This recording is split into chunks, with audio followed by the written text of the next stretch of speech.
I will. I'm actually dual role tonight. I'm the board secretary also, so I will take attendance. Sandersfeld? Here. Wiley? Here. Andrew? Here. Amos? Kroll? Here. Flint? Here. Maher? Here. At this time, I would entertain a motion to approve our agenda. So moved. Second. John, roll call. Okay, Sandersfeld? Yes. Wiley? Yes. Andrew? Yes. Amos? Kroll? Yes. Flint? Yes. Maher? Yes. So the next thing up on our agenda is review and discuss of our return to learn plan. Okay, so what I'd like to accomplish tonight, or at least the reason I put us a little bit more intimate here, but with the sound system, is I thought we probably would have some significant discussion on not only our return to learn plan, but on our online curriculum considerations. So what I would like to do is number 4, this review and discuss the return to learn. As our county and our region and our state has recently, I guess I'll say, has come through a spike in COVID, and we have dealt with a spike in COVID, especially as it affected our staff. There was quite a bit of discussion about, and even on the board, our return to learn plan, and what does our return to learn plan say, and should we, why aren't we following the metrics of our return to learn plan? And so that's what I want to talk about tonight. I think one of the, I know, one of the things that we have learned since this RTL has been written, we wrote this, and essentially a lot of pieces of it we were writing it all summer. And the metrics for instructional models came out on July 30th. And so we inserted those into our return to learn plan for, face-to-face instruction, a hybrid model of instruction, and then remote learning. Well, our return to learn plan really was written more from the perspective of students, and how do we best mitigate transmission among our students? And that really, at that time, I think that was the perspective, and I'm sure that was a correct perspective, because we just didn't know what coming back to school was going to be like. We didn't know what kind of movement the virus was going to have. And so that really is the perspective that the plan was written in. Less so for the adults in the organization. Well, what we've found now after, 4 months or so is, and I've got some of the attendance data and such that we can look at, but what we're seeing is not a lot of movement, or there doesn't seem to be a lot of virus transmission in our student body or student population. And more so, it has affected us on the adult side of things, and that has been the more difficult challenge to deal with.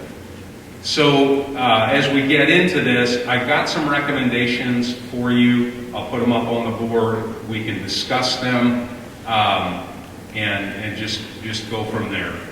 So the first thing that I do have for you, and you guys, for those of you in the audience, you have seen our You can go to our website. You can go to our website.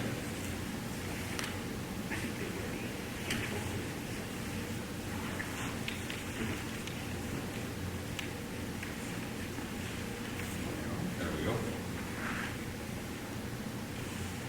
And you can go to the COVID-19 building data on this with this button over here.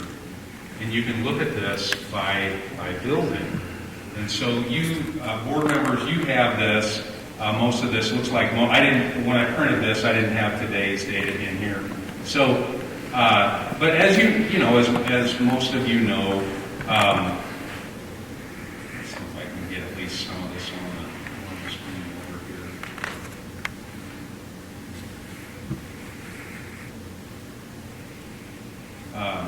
So this would be Harlan data, and again, you guys have this.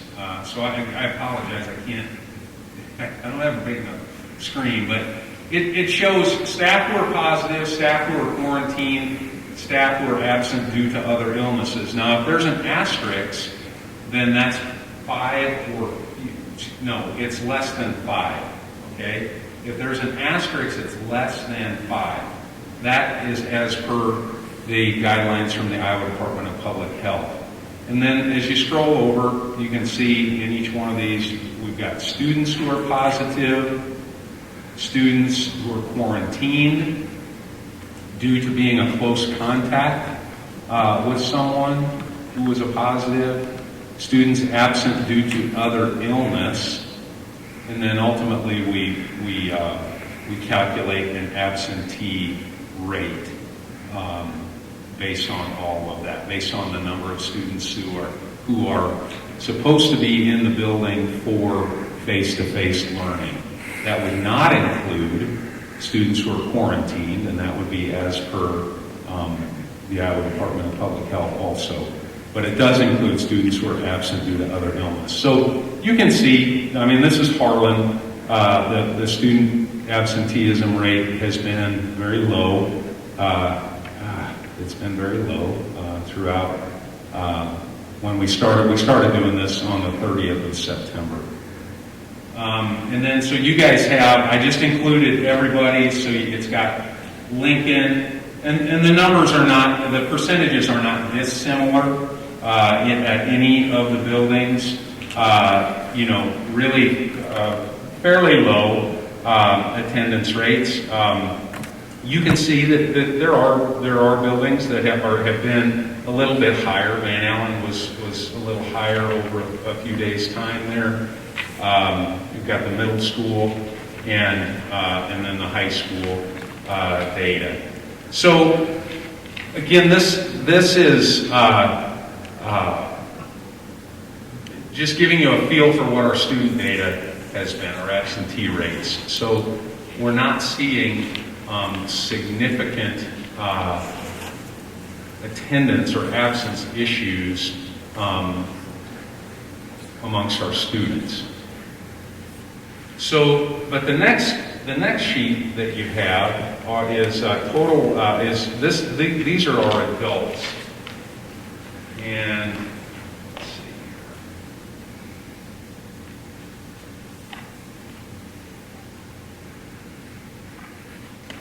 Thought I had that up here. Well, you, the board members, you have this in front of you. We started. We were keeping track of just total staff absences starting back on November 16th, and you can see where they were at. And then we started breaking it out just a little bit on the 23rd, a week ago, where we had 44 total staff absences. 17 of those absences were teachers, 19 were paraeducators, and then 8 were either principals or central office or maybe a building secretary or custodial help.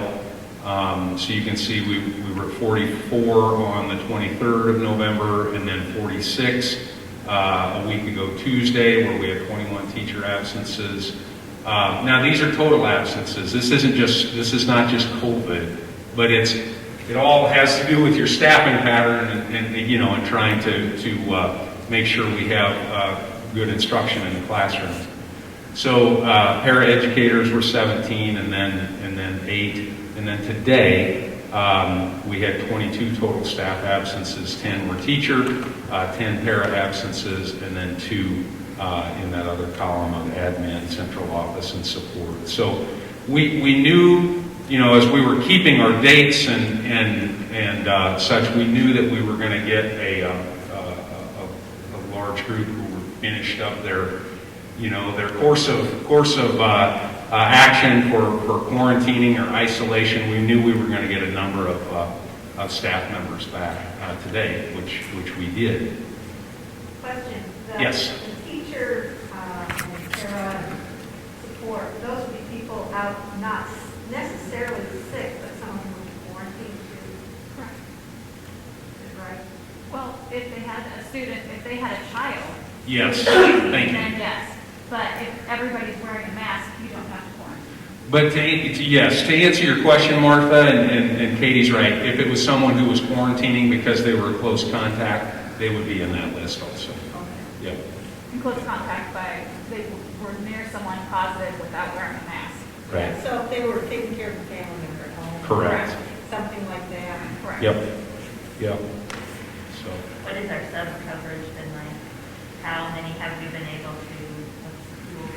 Yeah, well, fortunately, we have been able to get sub coverage. I've mentioned a couple of times we have been able to appreciate all of our teachers and their willingness to be flexible to even during their prep periods, some of them to cover classrooms. We have been the best thing that I think that we did in kind of preparation for all of this, and hats off to Katie.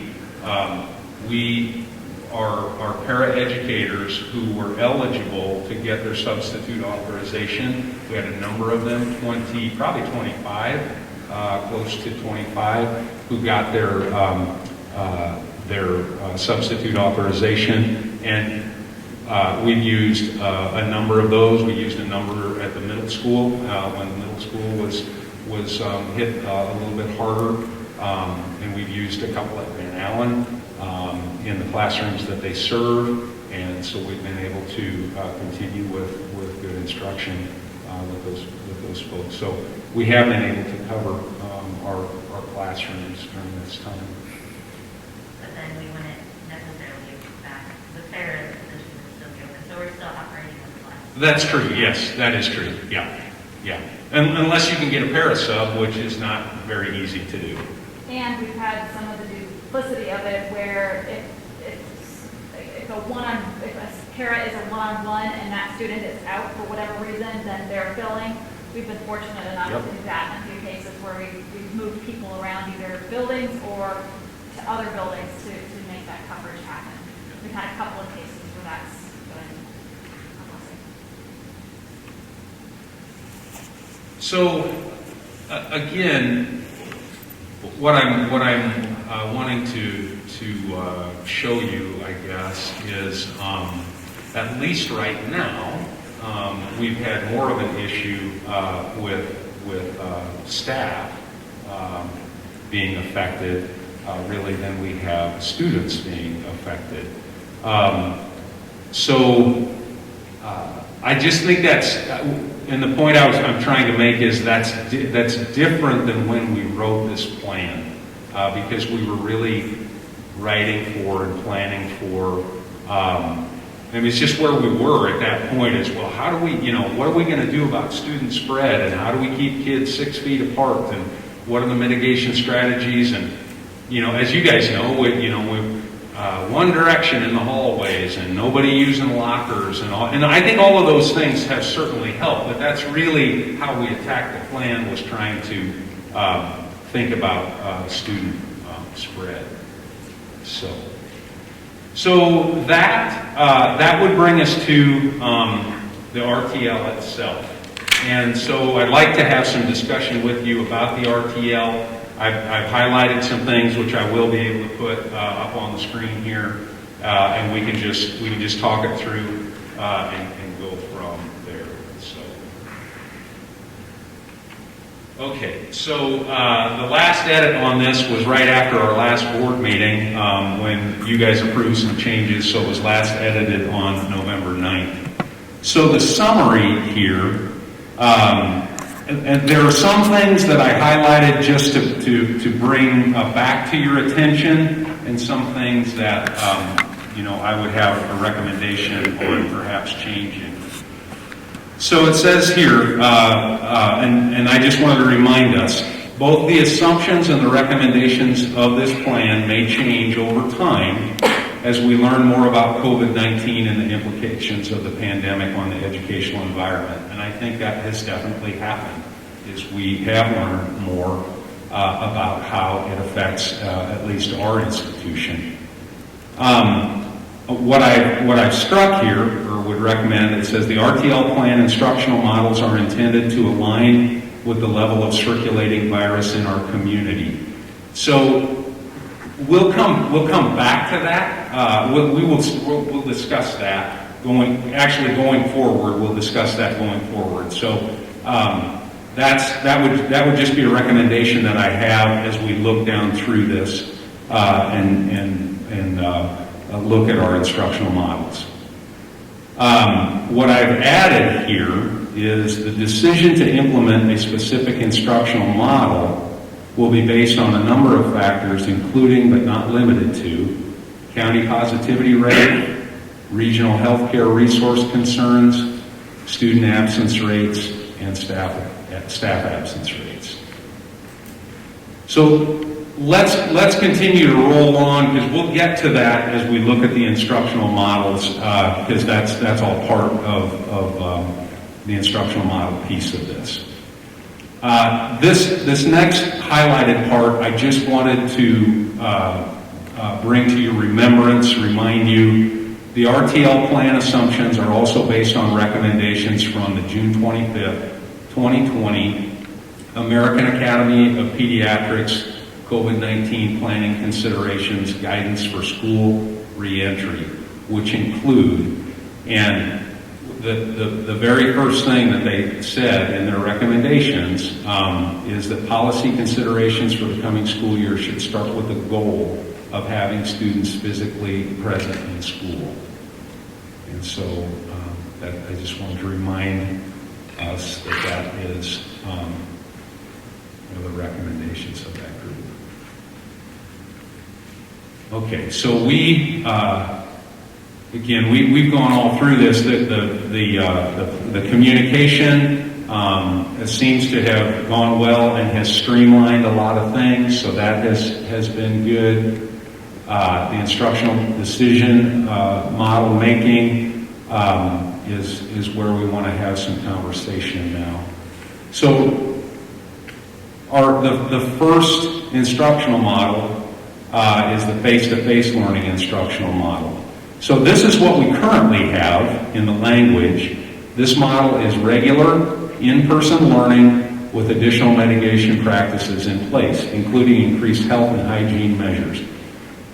This is what we currently have. Face-to-face learning will be practiced when there is none to moderate, and that's 0 to 14% positivity rate in the county community spread. That's what we currently have. My suggestion or my recommendation to you is to give some flexibility to the plan based on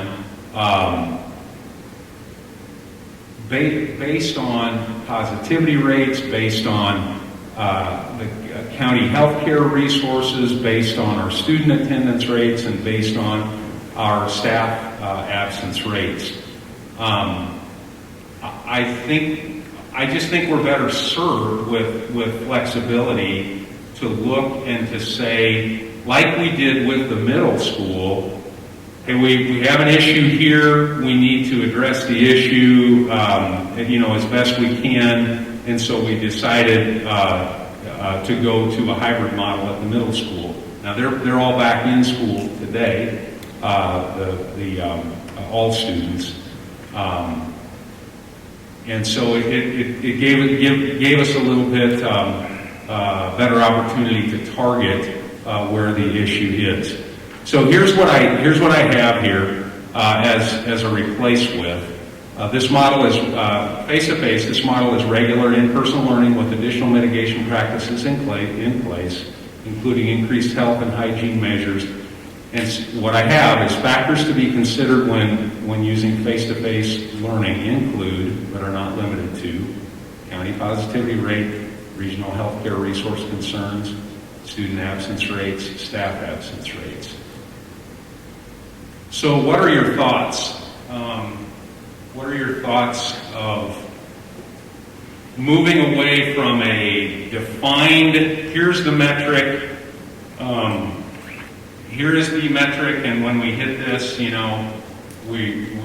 as per our plan, we need to make a change. What are your thoughts on that? On the moving target. We developed. It was developed in July. A lot has changed since July. I think flexibility is good. You have to have it. And you watch that rolling percentage positivity, it's not the way I would have figured our trigger number. I have to go with the way they're figuring the trigger number, and I watch it waltz around. It's different from day to day, so it's past whatever we determined as a golden number for 1 day. Is that enough to stop for 2 weeks? Right. I've seen that happen. I don't want to be negligent though. I just let it roar like a fire engine.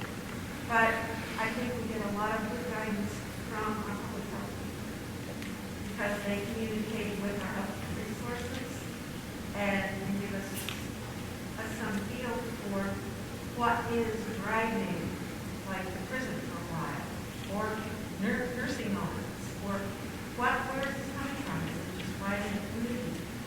And there's lots of things. We don't know what more lots of things we're going to be facing in the future. Sure. But I would be more comfortable moving away from a hard and fast number, which is, as you said, a moving target from one day to the next. And we've talked about the positivity rate is kind of a skewed metric anyway. If we're not blanket testing a large number of people to know how many people out of a group are most of the people getting tested symptomatic or close contact or those things. So of course the number is going to be higher than if you took a more random sampling. So it's not an unbiased measurement. Now, and it may be that our comfort level is going to be more driven by our healthcare concerns, because probably all of them know people who pretty well know they had their disability test. It's not a. I would say, I have no problem with positivity rate. The one thing I would be thinking about though is when student absentee rate reaches 10%, I have a concern about having schools clean very well. Okay. I guess that would be, and that's not saying we moved on or shut down. It's just making sure that when we hit a certain point with our student absentee rate, that we are maybe coming through and doing more from the cleaning and mitigation circumstance. I definitely like the language that you brought up into the regions, we talk about the middle school, a hard hit staff is worse than a hard hit, not that anybody wants to be hard hit, but those students is one thing, less staff to support those students is quite another. Having that metric there to help is a big thing. Now, what is the rule with the 10%? That's really not our number. That's No, That's something else. 10% is when when the number of students absent in a building who are expected for in-person learning hits 10%, then you have to report that to the Iowa Department of Public Health.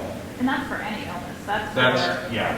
any That's any right. illness, that could be influenza, strep. So just as a reference, how many times did we get that last year with flu? 2 or 3, I think. At one. Well, probably for a couple of days in Salem last year, where we had to report 10%. Lincoln in the middle school, Yeah. I'd have to talk to the nurses. But typically, Chuck, it happens a few times a year when we get the flu season, yes. And then the nurses are great about talking to the custodial staff and making sure that principals and custodians are taking extra efforts, those types of things. And we already have things like water fountains shut down and some of those other things in place, so. And the kids that are just out because they're quarantined, but aren't necessarily ill, they're not counted in the 10%? Because they're not They're not verified sick. sick. That we know. Right. Right. I think the other thing that's changed too, that, since we wrote the original return to our plan was the state of Iowa, the governor's guidance on what considers close contact. Before it was anybody in the region, then it was a mask, but the count, and that's Right. changed. Which changed everything. If you get 10% for a school building, what's the rule? What do we have to do? Well, you don't have to do anything, you just have to report it. Well, excuse me. What do you have to do? You have to report it. There's nothing else you would have to do. Okay. But what we did do was say no school. We have not done that pre-COVID.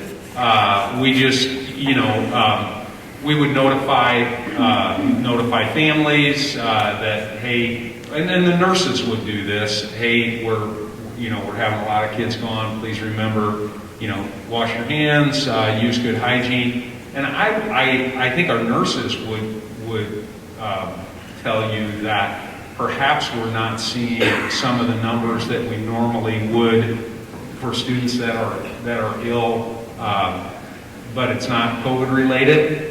Because kids are wearing masks, because kids are washing their hands more frequently, that is probably affecting the overall illness rates. So that 10% is just a signal that we contact parents and we take even more precautions, but it's not necessarily we're not going to have school if we're there. Correct. The only thing that we have to do is we have to contact the Iowa Department of Public Health when 10% or more of the students are gone from a building. I seem to remember that there were a couple times that we just said things that will come back after a couple of days. Yeah, but I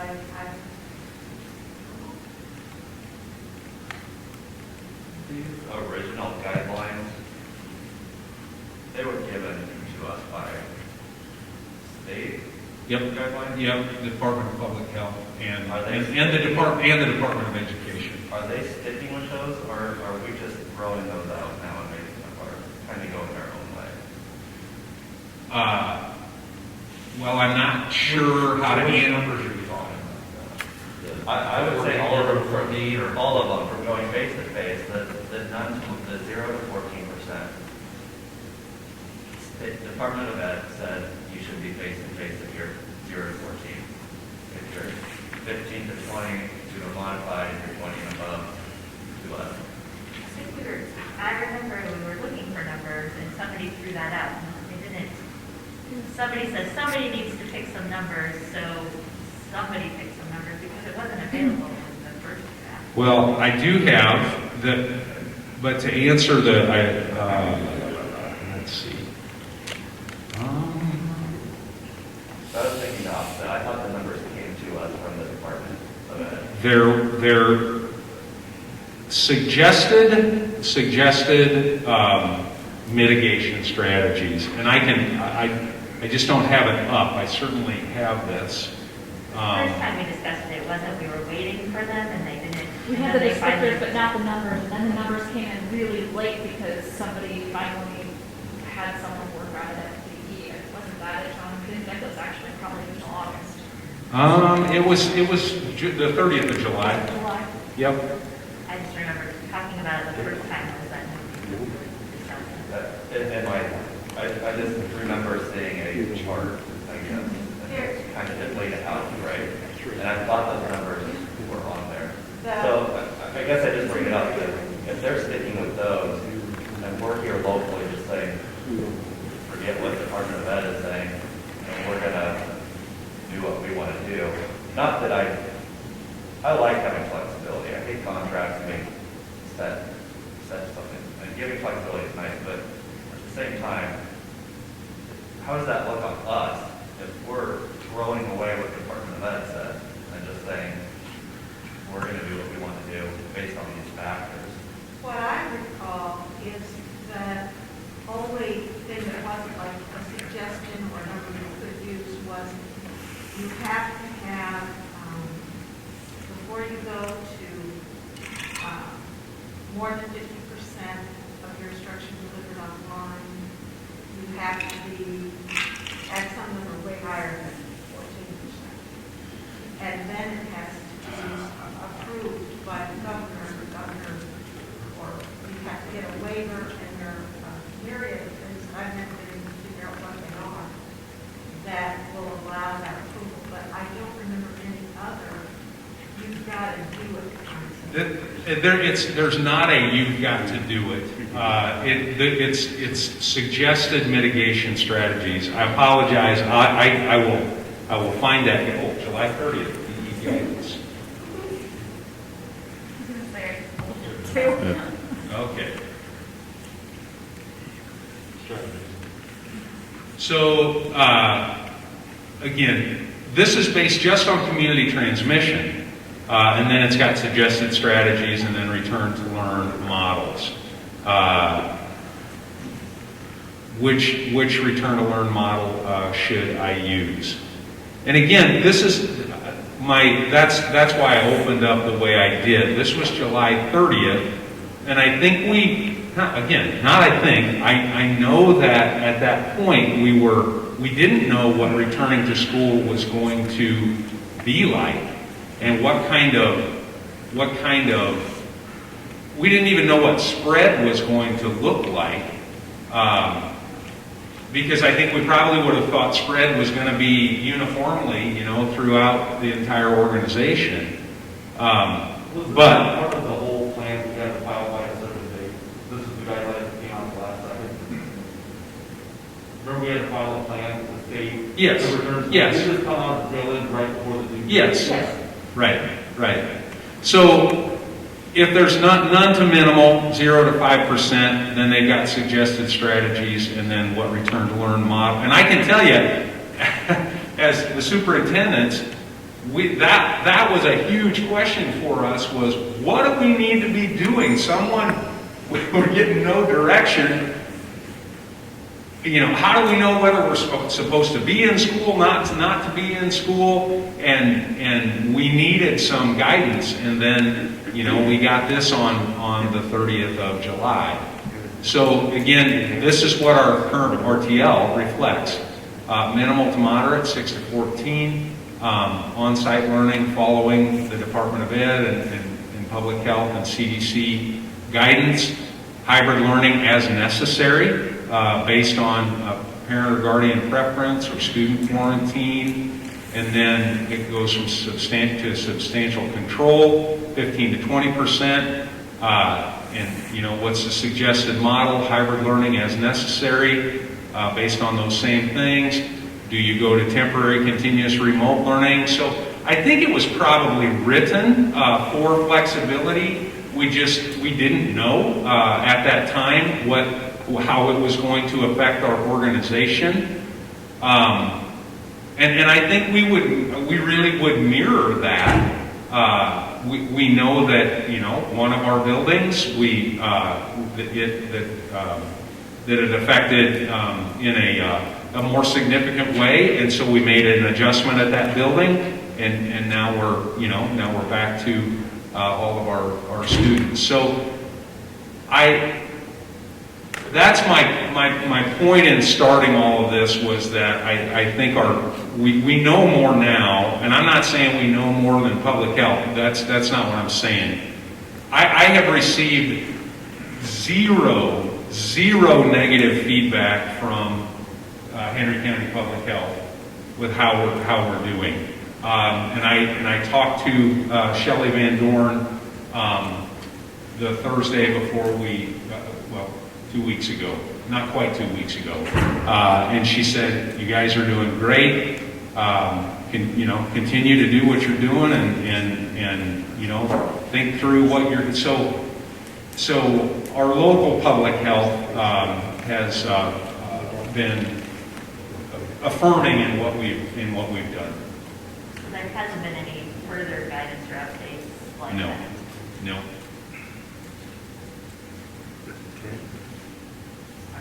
Right. Right. I mean, right now, DE is still going with that. I mean, that would be their guidance. As of today. I think next, I thought that I have heard that there have been some waivers that maybe weren't being approved before, and now almost all of them are being approved. Is that true? I think it's forms of help you through an example of what they're like, an example of what they're like, that really help.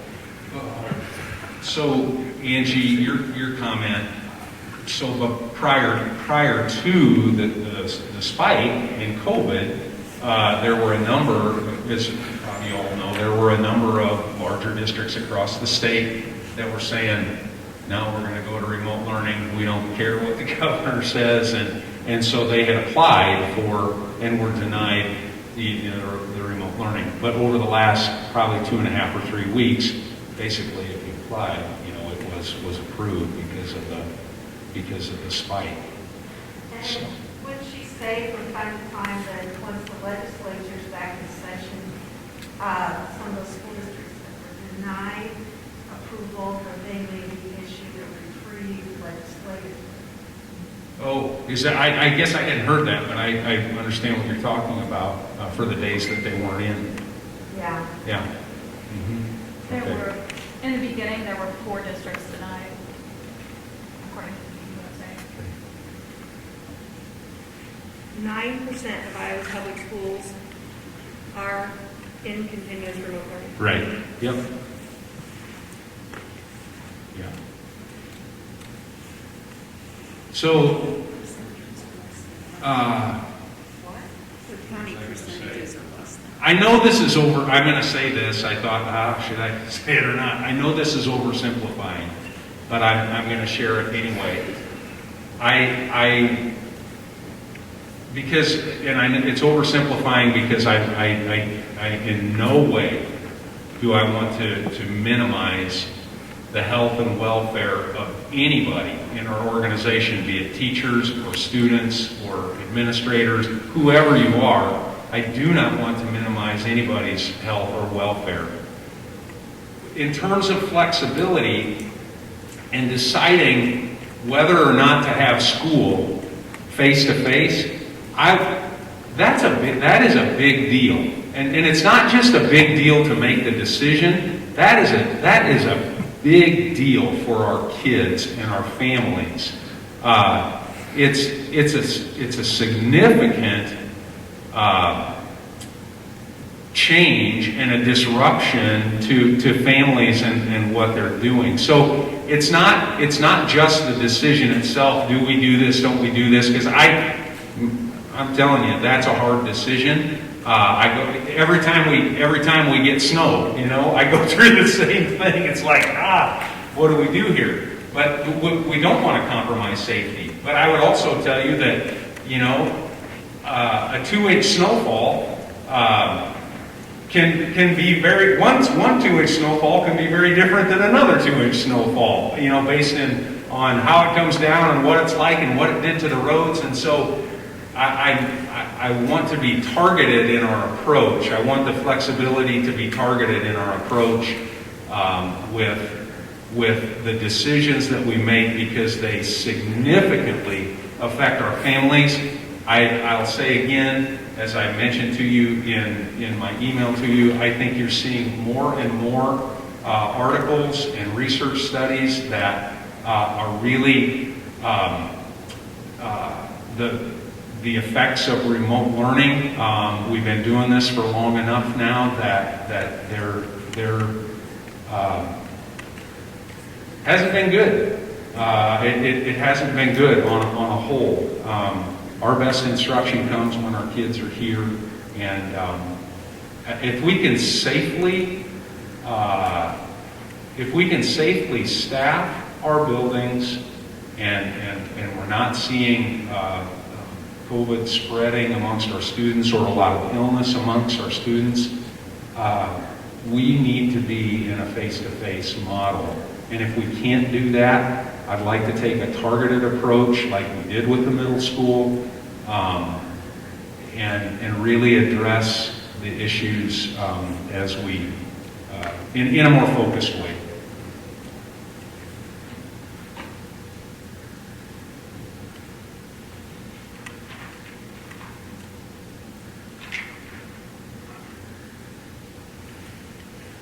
We're going to see staffing issues is really the main obstacle that we're coming up with. We're going to see more staff burnout, more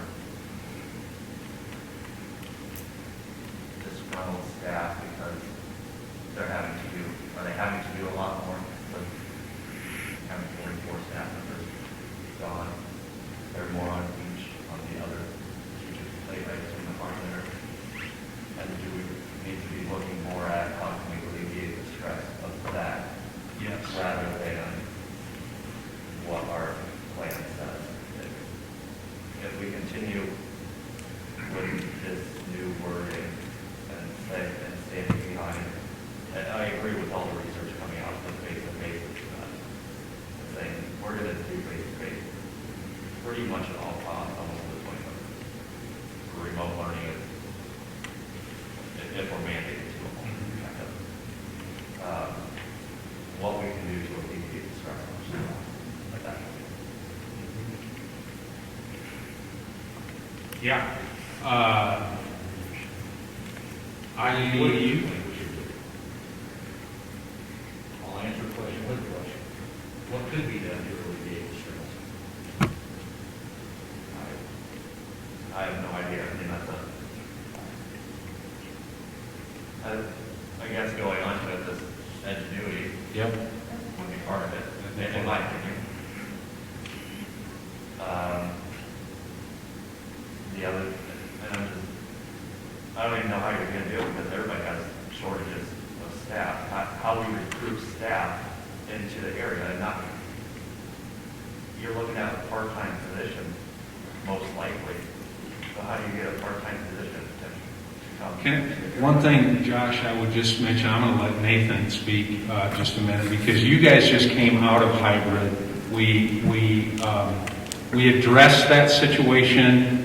I mean, you and I talked a lot about how are we going to go forward? How are we going to go forward? And it really came to a point where we said, we're going to have to do something different to go forward here. And we did. So I think it was the right decision. And can you address maybe what some of Josh is saying? Yeah, and we got to that point of so many staff members being gone.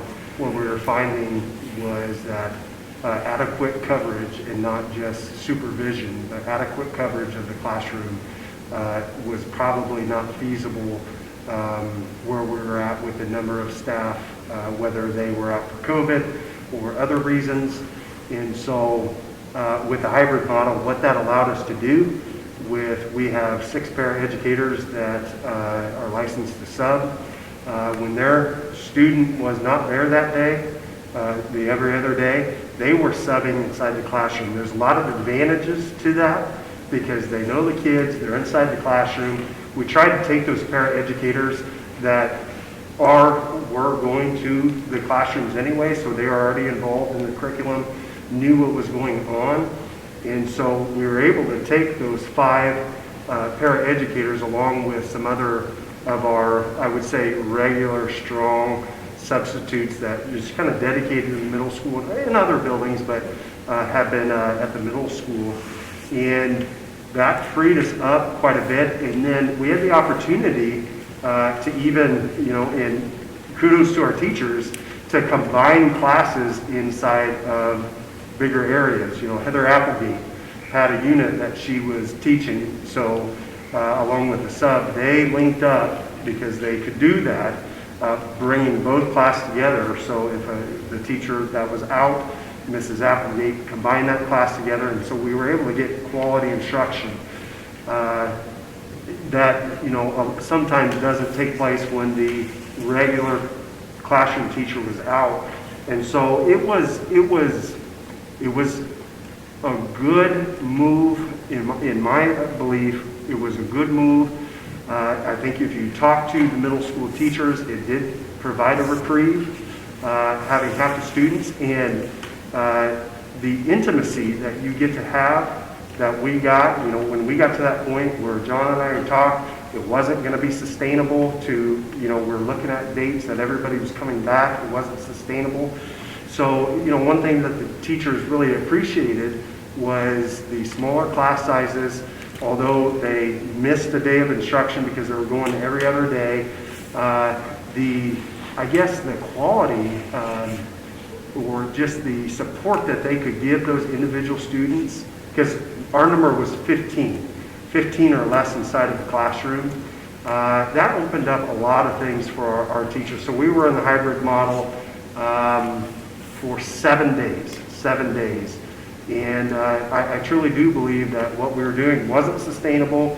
We made a switch based on conversations between me and John, and I do believe that that was the right move, and it did provide a reprieve for the teachers, allowed us to get much better coverage and continue the instruction as we would like it to continue. It's one thing to have kids at school, but you want to have good quality instruction there. So kudos to the paras that stepped in, and kudos to the teachers that combined classes to ensure that their counterpart, whom wasn't there, their students weren't getting left behind. They came together, and we had a couple instances of that. So it just worked really, really well.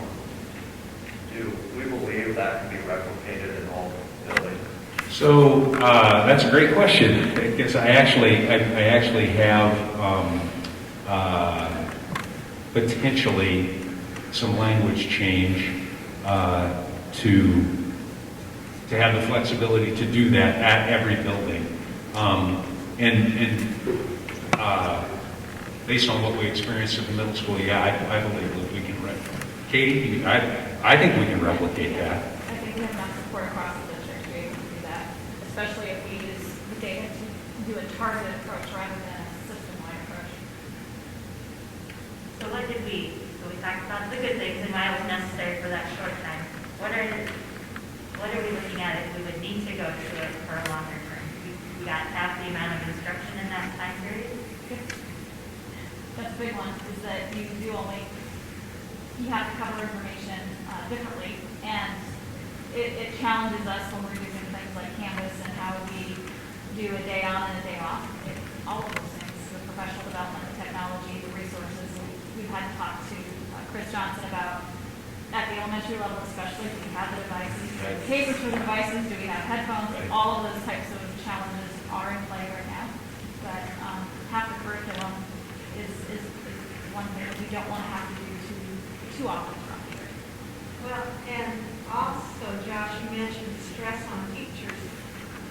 Even with Edgenuity, there's going to be, when you've got a pandemic going on, when you've got not just 1 or 3 or 5 new things for a teacher to get used to, but the whole landscape is changing. And I was looking at all of those kids out, not just sick ones, but the ones who are in quarantine. And I remember when I was teaching, makeup work isn't there. If you get all the tests in on the day you gave them, you can grade them all together, add them in the book, and you can just move like a steamroller. It still takes a lot of time. If it's hit and miss that you get them back and refresh your memory as to just exactly what was I looking for here, and then try to grade it just like you graded everybody else's, and then have to put a place in the grade book. That's enormously time consuming. Our teachers are, what is that guy that rolled the stone up the thing, sand, and then it rolled back down on him over and over again? This is going to be a stressful year to be a teacher. And, heaven's sakes, I hope the first year teachers have got lots of support. I think my biggest concern is the accountability part that D is expecting on every district. Because no matter what we do this year, there's no way that we're going to see normal learning outcomes. We are not going to see normal growth. And even if we do all of our standardized tests, it's an anomaly. It's not a comparable year. So why should we be doing that? Great question. That's a great question. I I asked the same question today. It's the thing that is bothering me the most. You know, I feel that we are doing the best we can given the circumstances to do what we can for our kids. But I do not think it's fair for any teacher to be held accountable for things that are outside of their control when you look at student performance. And that is and I guess that's just something that is bothering me more than anything, is I don't think it's fair for us to have to go through those this year. And you came in by default. Not for last 13, not 14 months. I- You already came in by default. And so to me, it's like, I don't know if districts we need to get on board for contacting DE and our legislatures to say this is not acceptable at any level. But to me, that's really what's bothering me. Because it doesn't matter, you know, we are doing everything we can to provide the best education possible. That is just going to be a sore spot. And the responses to that have been, because curriculum directors, superintendents, people have asked these questions, have been, well, nationally and internationally, we all lost that time. So it's an anomaly for everybody. And whether you want to accept that as a viable excuse or a viable reason for the anomaly,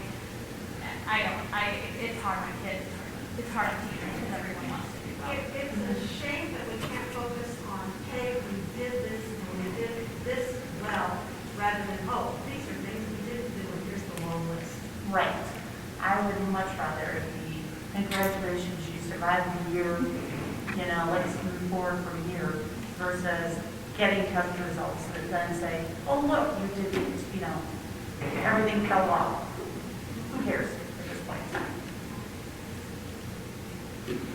So anyway, do we want to talk more about your return to work? Well, so you can take another shot at this as we go. We'll go a little further through it. The next, let's see, the next page.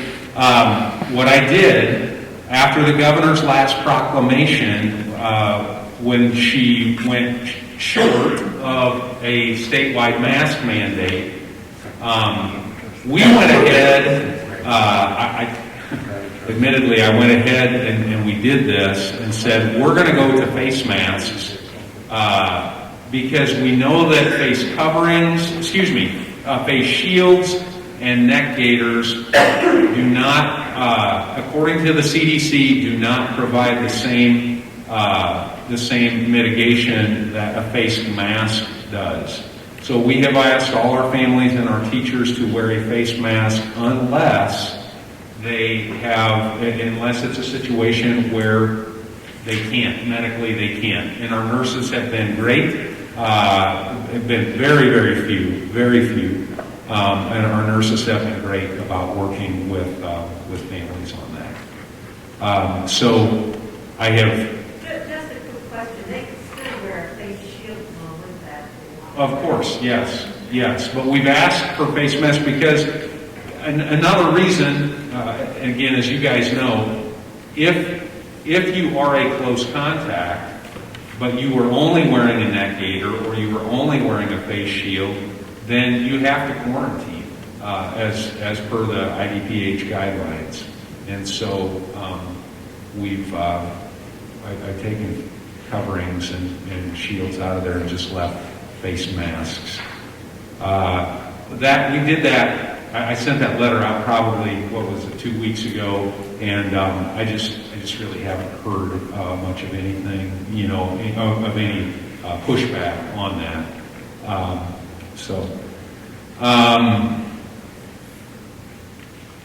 So I'll keep scrolling here.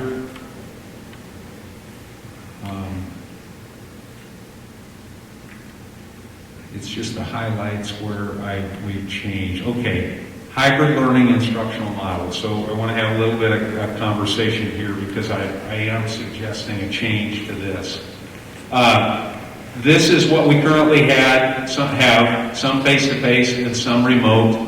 In this model, increased social distancing can be realized by bringing some students on site and using remote learning with others. This will decrease the number of students on buses and in each classroom. This is what we did at the middle school. Hybrid learning will be practiced when there's substantial control, positivity, and 10% absenteeism among students. So I'm suggesting that we replace this with the same language, factors to be considered when using hybrid learning, include but are not limited to county positivity rate, regional healthcare resource concerns, student absence rates, and staff absence rates. So all of that is similar to the face-to-face. What I wanted to have a little bit of discussion on the hybrid learning model, the building procedures. This is what we currently have. Elementary grades pre-K through 5. We're going to spread you out across the buildings, and no more than 15 students will be assigned per room, and then grades 6 through 12 are going to go in that A-B model, 50% of enrolled students on any given day. So what I would like to suggest to you is that we replace this with the following. Elementary grades pre-K through 5, 2 models may be used. And one of them is the one that I just mentioned, spreading kids out throughout the building. And then the second one is just like the 6 through 12, grade levels in pre-K through 5 would be divided approximately in half into groups A and B, so that 50% of enrolled students are in attendance on any given day. Group A and B will be in attendance in person every other day, 5 days in a 2-week period. The reason that I'm suggesting that, again, has to do with our staff. Because we're not seeing, as I started this whole thing, we're not seeing the kind of transmission in our students, but spreading the kids out in the building, and some going to the gym, and some going to the lunchroom, and some going to the art room, I don't think is under some circumstances would not be the right way to address it with our staff. If we're having staff issues, we really need to allow our staff the ability to have more room to operate in a classroom. So if we do that division, and my principals have been working on that and coming up with their maroon and gold rosters, it gives a class of 24, potentially gives them 12, depending on how 12 to 14, depending on how the line of division goes. But it gives the staff member more room to distance in that classroom. It gives the students more room to distance. It decreases the number of kids in the hallways and all of that. Now, I would like to suggest that kind of flexibility in our plan, knowing that when we don't have our littlest learners in school, it does create issues with child care for families and how they're going to address that issue. And I have spoken to colleagues in other districts they've done this model, and the feedback that they've gotten over the short term is, well, we'll be supportive of this over the short term, but over the long term, we need our kids to be in school because it's a super daycare challenge. But I would like to add that flexibility in the for the elementary, at least to give us both opportunities to attack it the way that we see that we need to. So any thoughts about that? Don't necessarily have any question about hybrid. I mean, so if we were to go across the board, that really means that the day you're not in school, you're not expected to Zoom in, you're not expected to, are there less expectations for work on your off days then? So really we're just saying the day you're in school, we expect you to do schoolwork, but the day you're not in school, you're not. Well, I'm going to let Nathan address that a little bit because we haven't talked about that as much at the elementary, but we have more at the secondary. And I would say our conversation has been, when you're in school that day, you're going to get your focus lesson and the work that's going to be done, and you're going to get independent practice for the day that you're not in school. But I'll let you guys. No, what I was going to say, what it really allowed us to do on the day, because we were in smaller groups, is build those students out towards independence. So a lot of, we have the instructional framework of graduate release, so we've got 3 phases. So as we rolled this out to the teachers, what we wanted was the 3 first phases within the period that you have them, and then they will be more ready to be independent for that independent phase on the day off. And so the other thing that we did was we knew that students were struggling remote. They were even struggling at school. And so since we did it because not of student absenteeism, but because of staff absenteeism, and we only had 50% of our students, we had some, I should say, woman power, a little bit of manpower, but mostly woman power. So we were able to call those parents, connect with those parents, bring those students in that needed that extra support, that just had, just a pattern of, falling behind in person. And so parents partnered with us, we can do that. And we brought them in, we linked them up with some parent educators who, were available or their student wasn't there. And we had them basically tutor these students. So we had anywhere from 15 to 20 to 25 each day. And so for a student that did get the, that day of instruction where they felt independent and then did the independent, the homework, the learning task on their day off, for the students that were struggling with that even before, we started making phone calls and said, bring them in. We've got a big library, we've got a couple open classrooms, and we link them up with extra support. And, we know that about students. Some need a little bit, some need a lot. And so we had an advantage there because the students that needed a lot of support, we were able to give it to them in the hybrid model.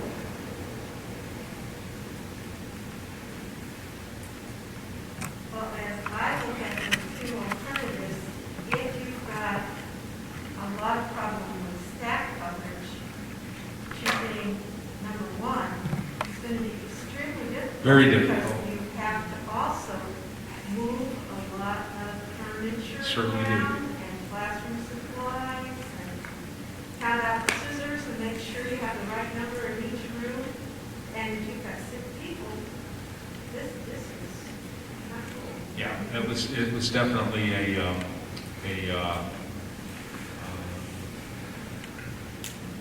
do you say, it was a flaw in the planning because I had the exact same thoughts as you had. You also so many people. Yeah. Right. You also have a group of students who don't have. What's that? We're also talking about a group of students, that don't have one-to-one mindset, right? We got to worry about additionally what we're going to do to roll those out. Yep. And then they're not going to keep working on campus. Yep. Like our middle and high school. So that's another challenge with elementary, in my opinion. You're exactly right. That's one of the concerns that we've had.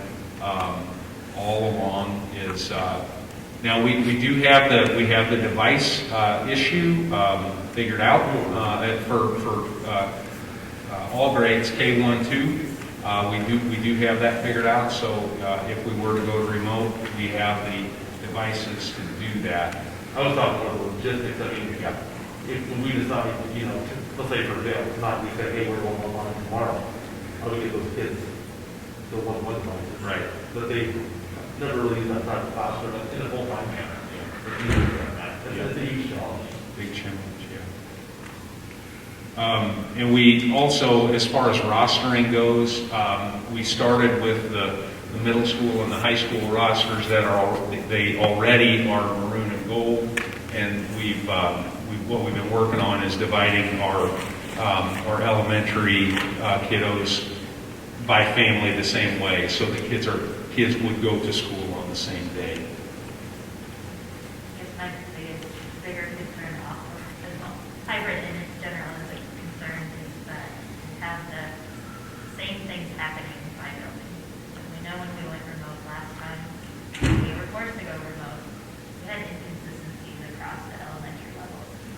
So the varying degrees of stuff that got pushed out and involvement from teachers vary. So if we are going to, if we need to go to a hybrid model, are we confident we have consistent educational opportunities across the board, no matter what building we're in? And we've tried to remedy that to the extent of using Canvas and having 2 people in charge of that curriculum and setting those expectations up, but then also the consistency of the pacing across the district, so it isn't as, it's not determined by the individual teacher that's 15 days ahead of the other teacher who's 25 days behind, and that curriculum looks different. So we tried to take care of some of those things to make sure that those expectations are more aligned with it, right? I may be jumping several steps ahead, but if we have an Ingenuity program and we were at a remote model, would you be able to assign work on that day at their home and not have a missed day of instruction necessarily? So on Monday, the students are going to get one lesson plan. On Tuesday, the next group of students is going to get a different lesson plan, because you can do Monday's lesson plan maybe online, or if you're at home on Tuesday, you can do Tuesday's lesson plan online. That It's not the same curriculum. No. Ingenuity does the same. Ingenuity would be a part of a hybrid model. it doesn't sync up at all. Well, same, I mean, it's Iowa standards. It's standards-based, but it doesn't follow our sequence plan for the curriculum that we use. I thought that you could move it however you wanted though. Like you could go in and say, we're doing this, as long as they have that plan. That would also then be that our teachers would be using Ingenuity instead of Canvas. I guess that was my question. And that's- When that you get to makes it- that, is That makes it a different conversation.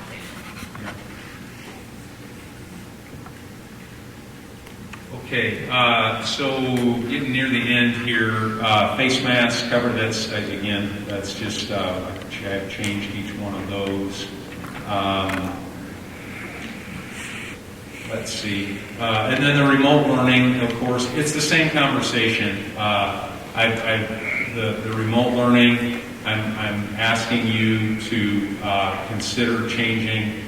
Factors to be considered when using remote learning include but are not limited to county positivity rates, regional health care concerns, student absence rates, and staff absence rates. The same conversation that we have had. The rest is these coverings and shields.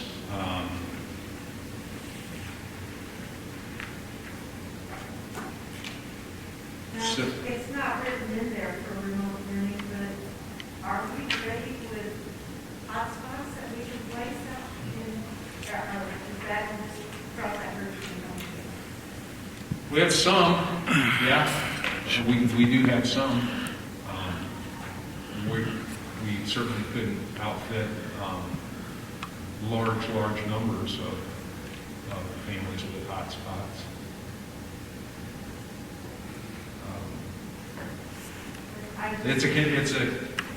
You go to remote, that's definitely a concern. I have heard from a couple places that said, we can do this. Churches, community center, whatever, Oh, right. that have internet accessibility and that if you can't sit in the car to reach it, it could be a large room in the building. Right. Yes. Get them to confess their sins and do schoolwork. But, I would like to not be caught flat-footed on that. It would come to It is a challenge, it's just like this deal with Yeah, some have their hotspot already, but Yeah. If you got somewhere that's hooked up on every down the road, it It doesn't doesn't matter matter. what you have. I mean, that is the biggest challenge here. That's right. yeah. You could have all of this, if you had the internet, Yeah. or access to it.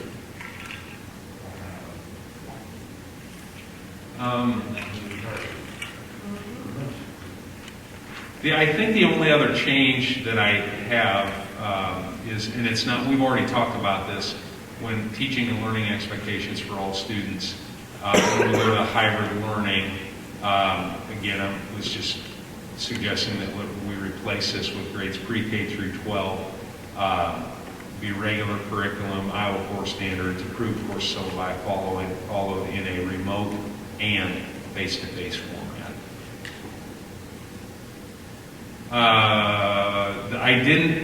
We're going to talk about this in just a minute. A remote learning option will be made available to all students. We have done that this semester. I just made a note here. What are we going to do second semester? So we need to talk about that next. And I think that's the I think that was the end of the recommended changes to the RTL.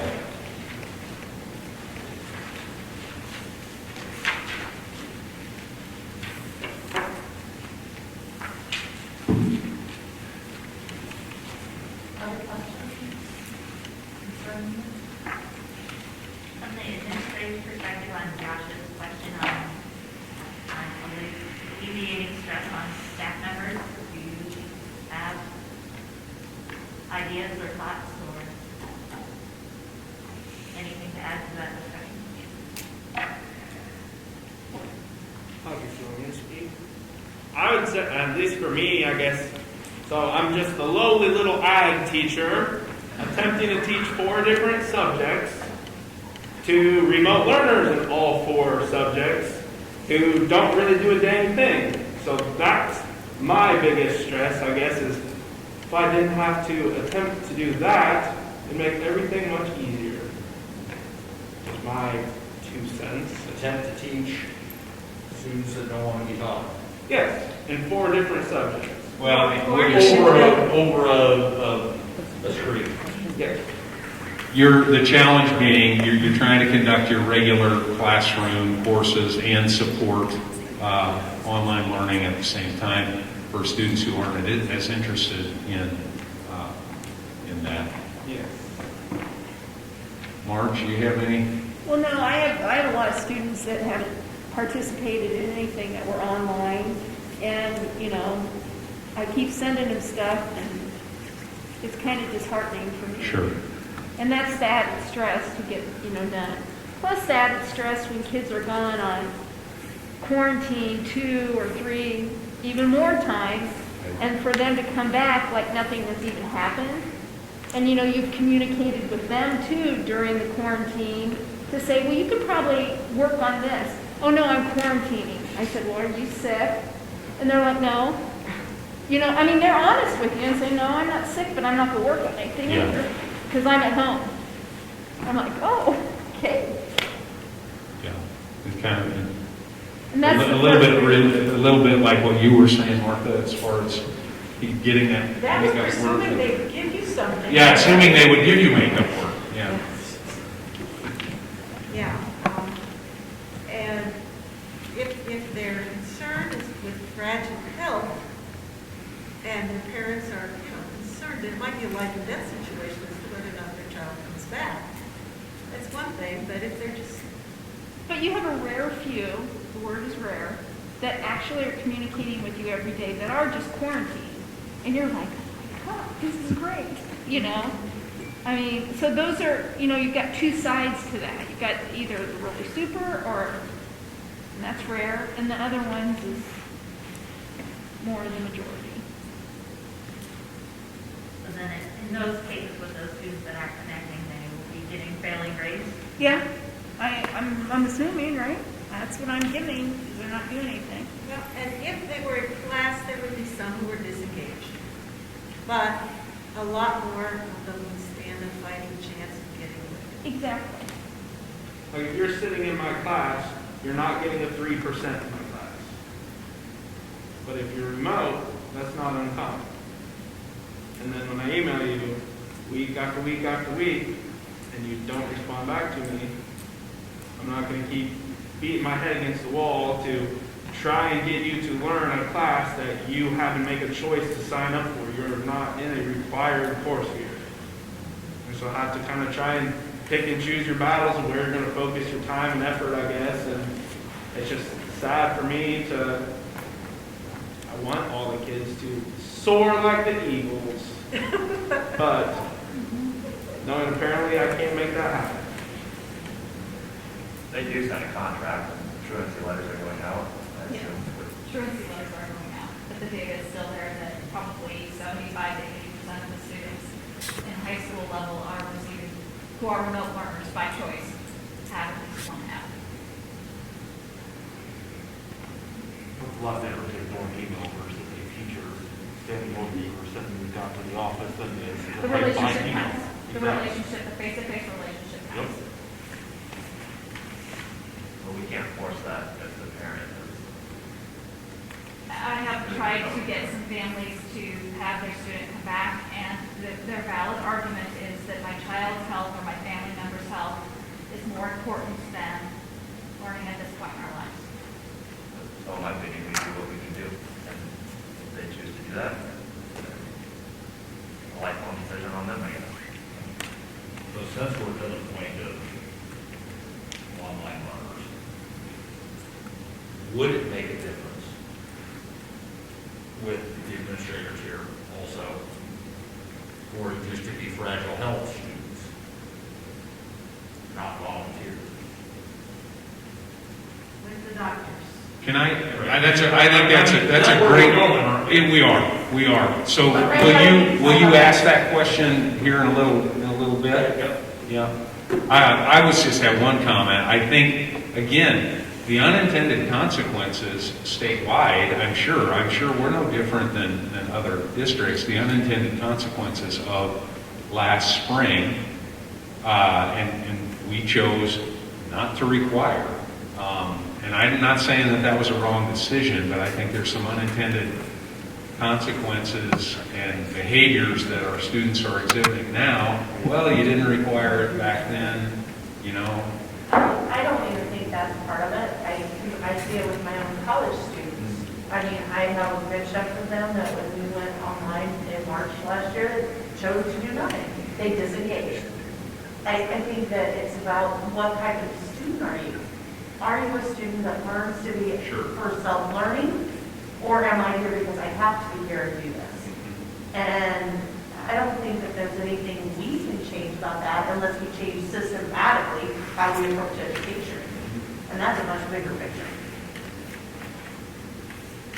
And online, I probably shouldn't say anything, but online learning is inherently inequitable because some kids have support and some kids do not. And the kids without support are not going to learn. At my age, you know, the kids I have. Without that support, it's just not going to happen. And so anytime we make a portion of it, like even if we're hybrid and we expect them to do like kindergarten, remote learning, even in-person learning is a stretch, right? If you've ever been in a kindergarten class. So it's inherently inequitable. Well, both the vendors that made presentations for the online support for learning, they were just flat out, right up front for 5th grade and younger. do not do this unless there is an adult in their life, be it mom, grandpa, aunt, uncle, somebody who's going to be with them like the teacher would have been, which requires time and interest and engagement. It's hard, yeah. Can I be the focus monitor for a minute? I think you've started your second discussion without ending the first discussion. Oh, why do you always gotta do that? Mr. Lichty? Sorry.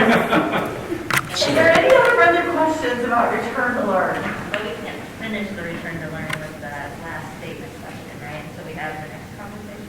Well, I just put that on there, just as a, The expectation is for us to approve the language changes that we have seen for everything else, and then we will have a discussion about what will happen. that's correct, because I can leave the RTL as is, whether you decide to go forward with this, or not, you know, so, I guess I would have one question with the return to learn. And we just got done discussing how bad remote learning is. But if we get to that point that,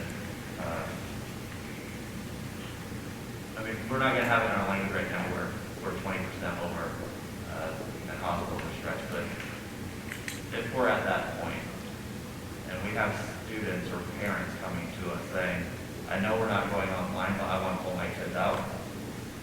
Right now, we're only doing with medical, like, we're not letting them do that essentially, right? After August 24th, they had medical reason to go to remote learning. So if they But pull we their want to kids, open it up to be a little, to be more accessible to go online if we are at substantially uncontrolled levels. You're going to add to teacher stress more than you can imagine. well, as the focus monitor said, I think those are great questions that I actually have as part of the proposal conversation. So if we can. So any other discussion concerning the wording changes for the return to learn plan? If not, I would entertain a motion to approve those changes. so moved. Second. John, roll call, please. All right. Sandersville. Yes. Wiley. Yes. Andrew. Yes. Amos. Kroll. Yes. Flint. Yes. Motter. Yes? Okay. Okay, so that approves the wording changes for return to learn, and that allows us to move on to the consideration of online curriculum. Okay. So, let's see. I think the first thing let's look at is this document here, and I do have that. I can pull it up, and it's not great on this smaller screen. But what you guys are looking at is, so I've taken the names out, obviously, but green means fragile health. Sorry, green means fragile health, and the black are those who are not fragile health, but have opted to do remote learning with that cutoff date that was August 24th, unless, since that time, unless they've had medical documentation. So up here we've got these are our teachers for our kindergarten group, Courtney and Karen and Jill, and our kindergarten students, as you can see, there's a total of 8, and we have 7 of those are opted. Well, I'll go the other way. 1 of those is a fragile health student, and 7 are not fragile health. Okay, so that's how that reads. Of course, first grade is 5, and we have 3 and 2. Before the meeting started, Jennifer and I were looking at it, and we've got of a total of 130 remote learners, 60 are fragile health. So a little bit less than 50% are in the fragile health. Or living with someone. right? Well, yes, yeah. The Yep. doctors know for the household living situation. Yep. And there's only a few of those, not a lot. Could there be some that have opted that maybe fall into that, just didn't fill out the appropriate paperwork because we didn't require it? Possibly, but it was in the letter that information could be requested any time, and a lot of them did send it in. And everybody after the 24th, they can't go without a doctor's note.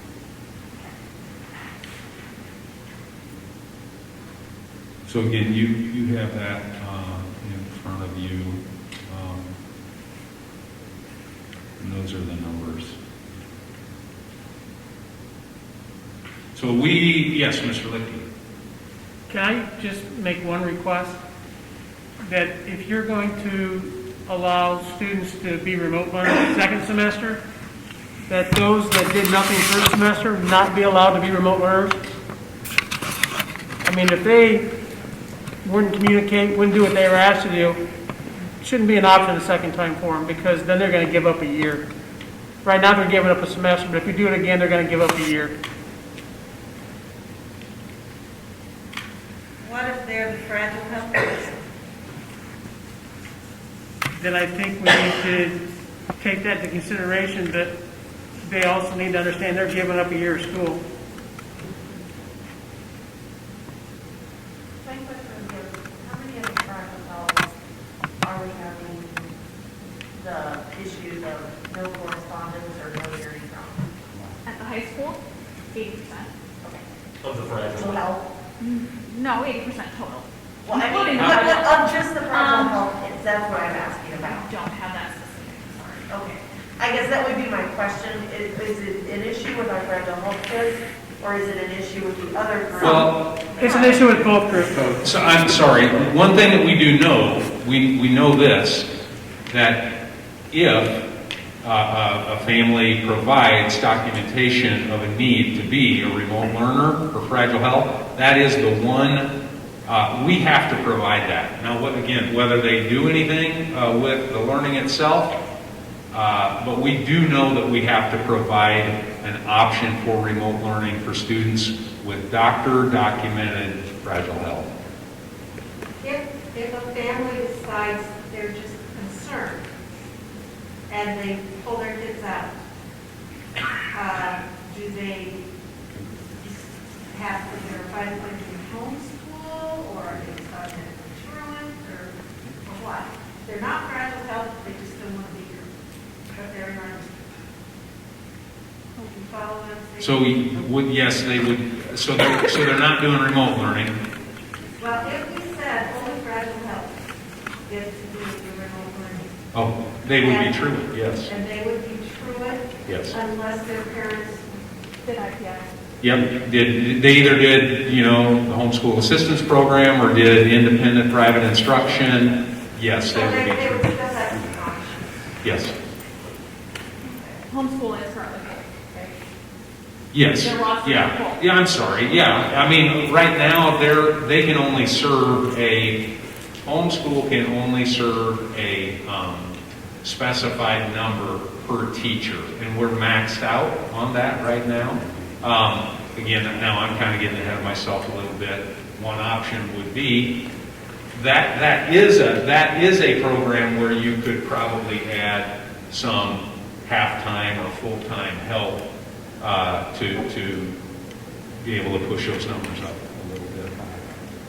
So But they're not like automatically truant. If they're really serious and want to do that, they have options. yes, yes. Okay, so that's those are our numbers currently. These are our current numbers. So what I wanted to do next is I'll pull this up. This is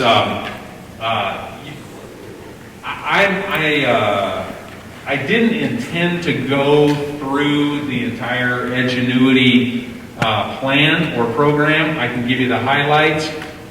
Thankful that Josh and Martha and Jennifer were able to be part of the presentation for Edgenuity and for Edmentum a couple of weeks ago. So we'll talk about the program just a little bit. But what I do have, if you want to look at the proposal here, I'll pull that up. This is I put this together. This is not from Edgenuity, but I'm using the numbers that have been given to us. So again, you would have to decide. I think you all know how we are currently serving our remote learners. You know, the teachers who are on that list,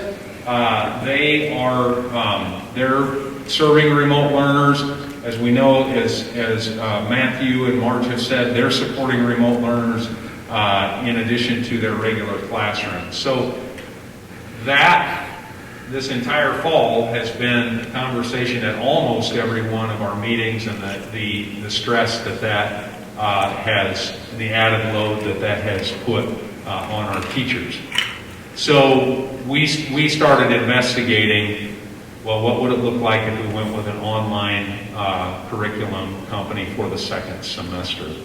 So after listening a couple of different times to proposals from Edmentum and Edgenuity, our recommendation, if we do this, would be to go with Edgenuity. And you've got that information in front of you. And if you want to investigate it further, I've included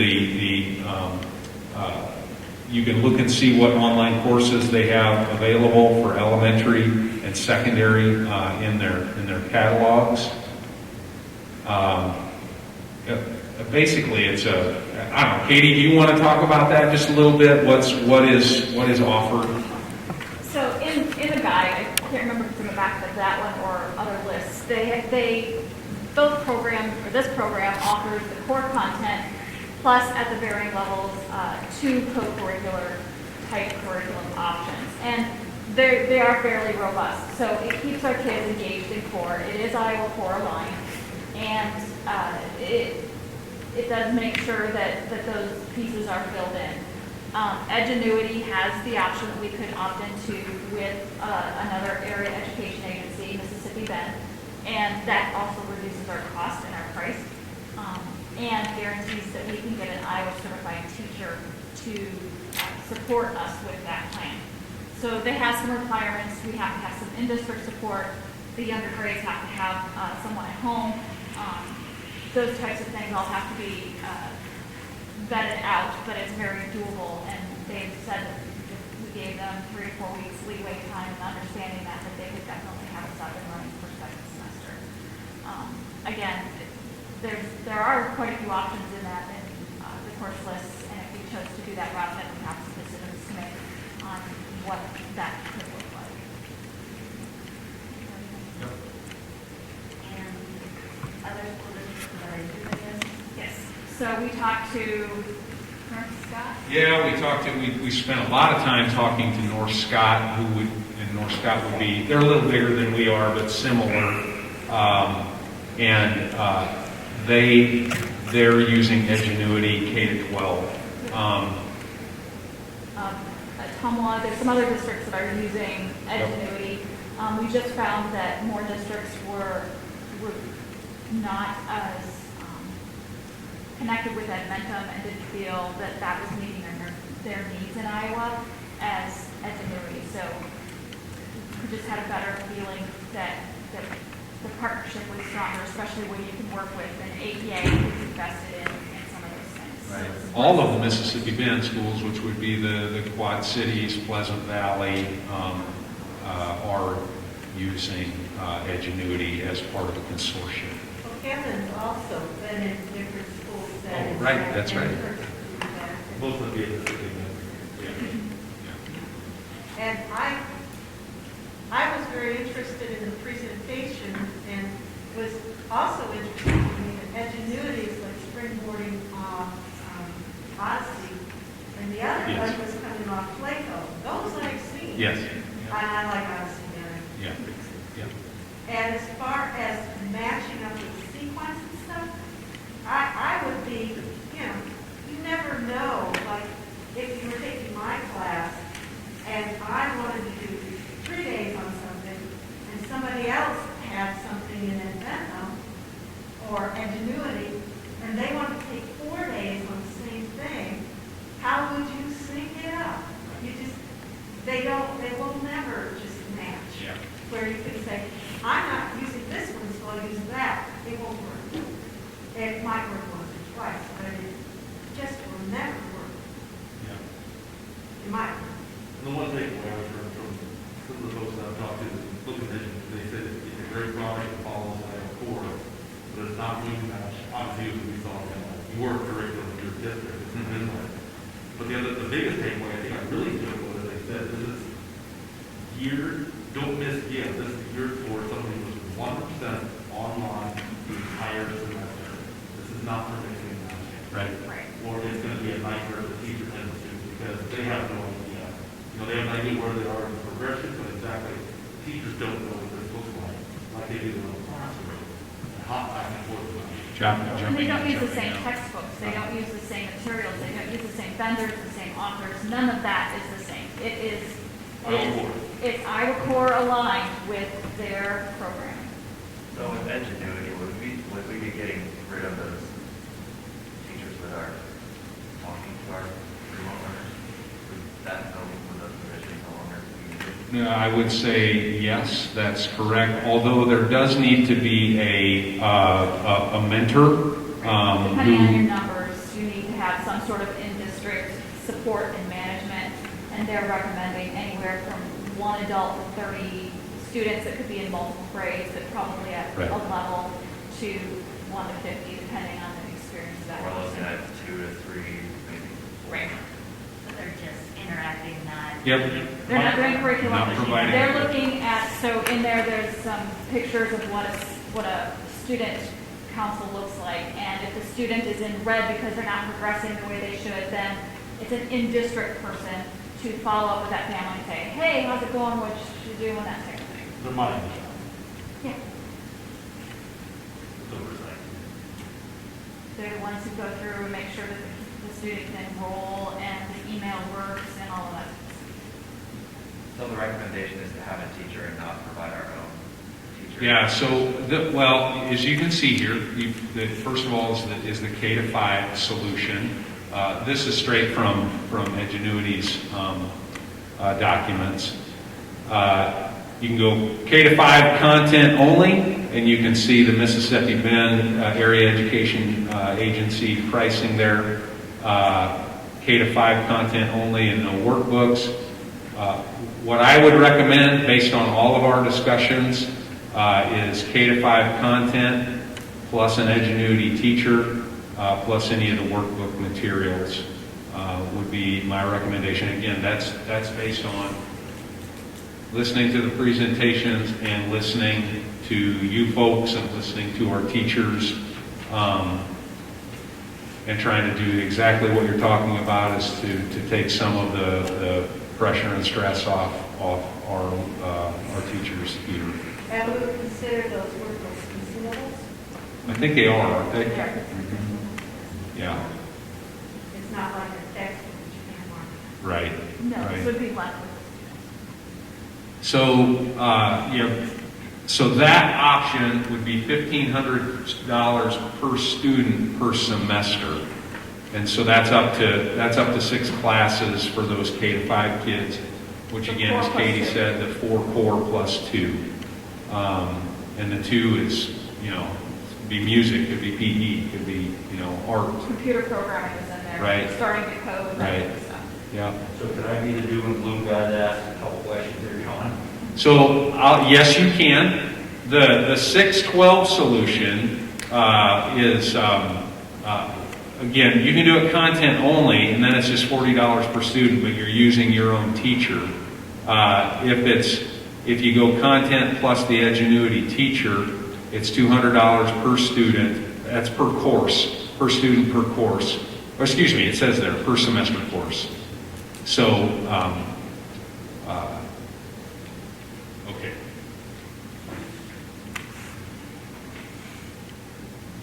So will this come out of the management? No, this would, Come out of. general fund. Yeah, and this, and I appreciate. You know where I'm going. Absolutely, I appreciate the question, and this, if you said 130 kids are going to do this, this is a pricey venture. I mean, you're talking about I think you'll be anywhere from, I mean, depending on what you do. I'm not sure when we say to our families, hey, it's going to be Edgenuity curriculum, it's going to be Edgenuity teachers. I'm not sure how many will say, yeah, it sounds good, I'm going to continue to do that, or how many will say, well, no, I want Mount Pleasant curriculum, I want Mount Pleasant teachers, and would opt back in. So I think you could have a number from 50 to 150. I just don't know. But as that number goes higher, it's not an inexpensive venture. I think you could easily for second semester spend anywhere from $100,000 to $200,000 on this curriculum. Now, Currently, right now, with the numbers and the ones that we have off on it, for one semester, for everybody that is on it right now, it would be roughly $171,000. Yep. More being spent on non-graduate health, the graduate health. Yes. What I have this up. Yeah. 71,100. So I would say, 71,100. Yep. For the graduate health. right. And I would say this, and I absolutely, is the cost a concern? Yeah, it's a concern. But I would say the one it's a one-time cost. It's not an ongoing cost year over year. Now we can talk at some point. I think, do we want to have an online academy, and is this how we want to do it? I think we could have that conversation, but it's not the conversation that we're having right now. This is about serving kids in the pandemic, and so is it expensive? Yes. Is it a one-time cost? Yes. And I can't remember, do they offer, per the high school, 200 per student per semester course? How broad is that selection of courses? There's 4 or 5 languages. There's computer science. It's AP? They're not super strong in AP, but there are several options that would get you And there. I saw our art teacher is just hammered with online stuff. Do they have an online for art at the high school? Yes, I believe there was online for art. I'll look that up here in a minute, but I'm pretty sure that there were lots of fine arts options. Before I that. have 6 that are fragile health and 17 altogether. And I'm like, wow. okay. So again, this is I put this together. This is not. These were my thoughts just to get the conversation going. The elementary proposal, again, as we say, it's $1,500 per student per semester using the Edgenuity teacher. So my suggestion, K-5 content, 6 courses. We use the Edgenuity teacher and workbooks, so it would be $1,500 per student per semester. Now, here's where it gets the conversation gets more interesting. How do you want to do this? Is it open to fragile health only with medical documentation? Is that how we approach second semester? Is it open to all students currently enrolled in remote learning? Is it open to all students regardless of current status? And maybe there's other things you could think of, but the last bullet there is, again, would be my recommendation, as Kevin said, students must stay in the program for the program or the curriculum for the entire semester. currently, we've allowed kids to come back, because, you know, there's not we're supporting them anyway. We're investing in those students and paying for those services. So my recommendation would be, if you go in, we have a date that says you got to decide by this date, and if you're in, you're in. You're staying in. You don't come back out. An ingenuity would give us the grace of 10 school days or 14 total days to make that decision. Or you're out your money and you're out your license. Because the license doesn't transfer then to someone else who might become fragile health. If they made that decision within the 2 weeks, we could then do that. But if it's past that 2 week time period, then you're out, you're total not. Well, and what is the extent of our liability, for lack of a better word, for making sure that they've got internet coverage that's suitable to get into the program? If the student has an IEP or is fragile health, then we have some responsibility for that.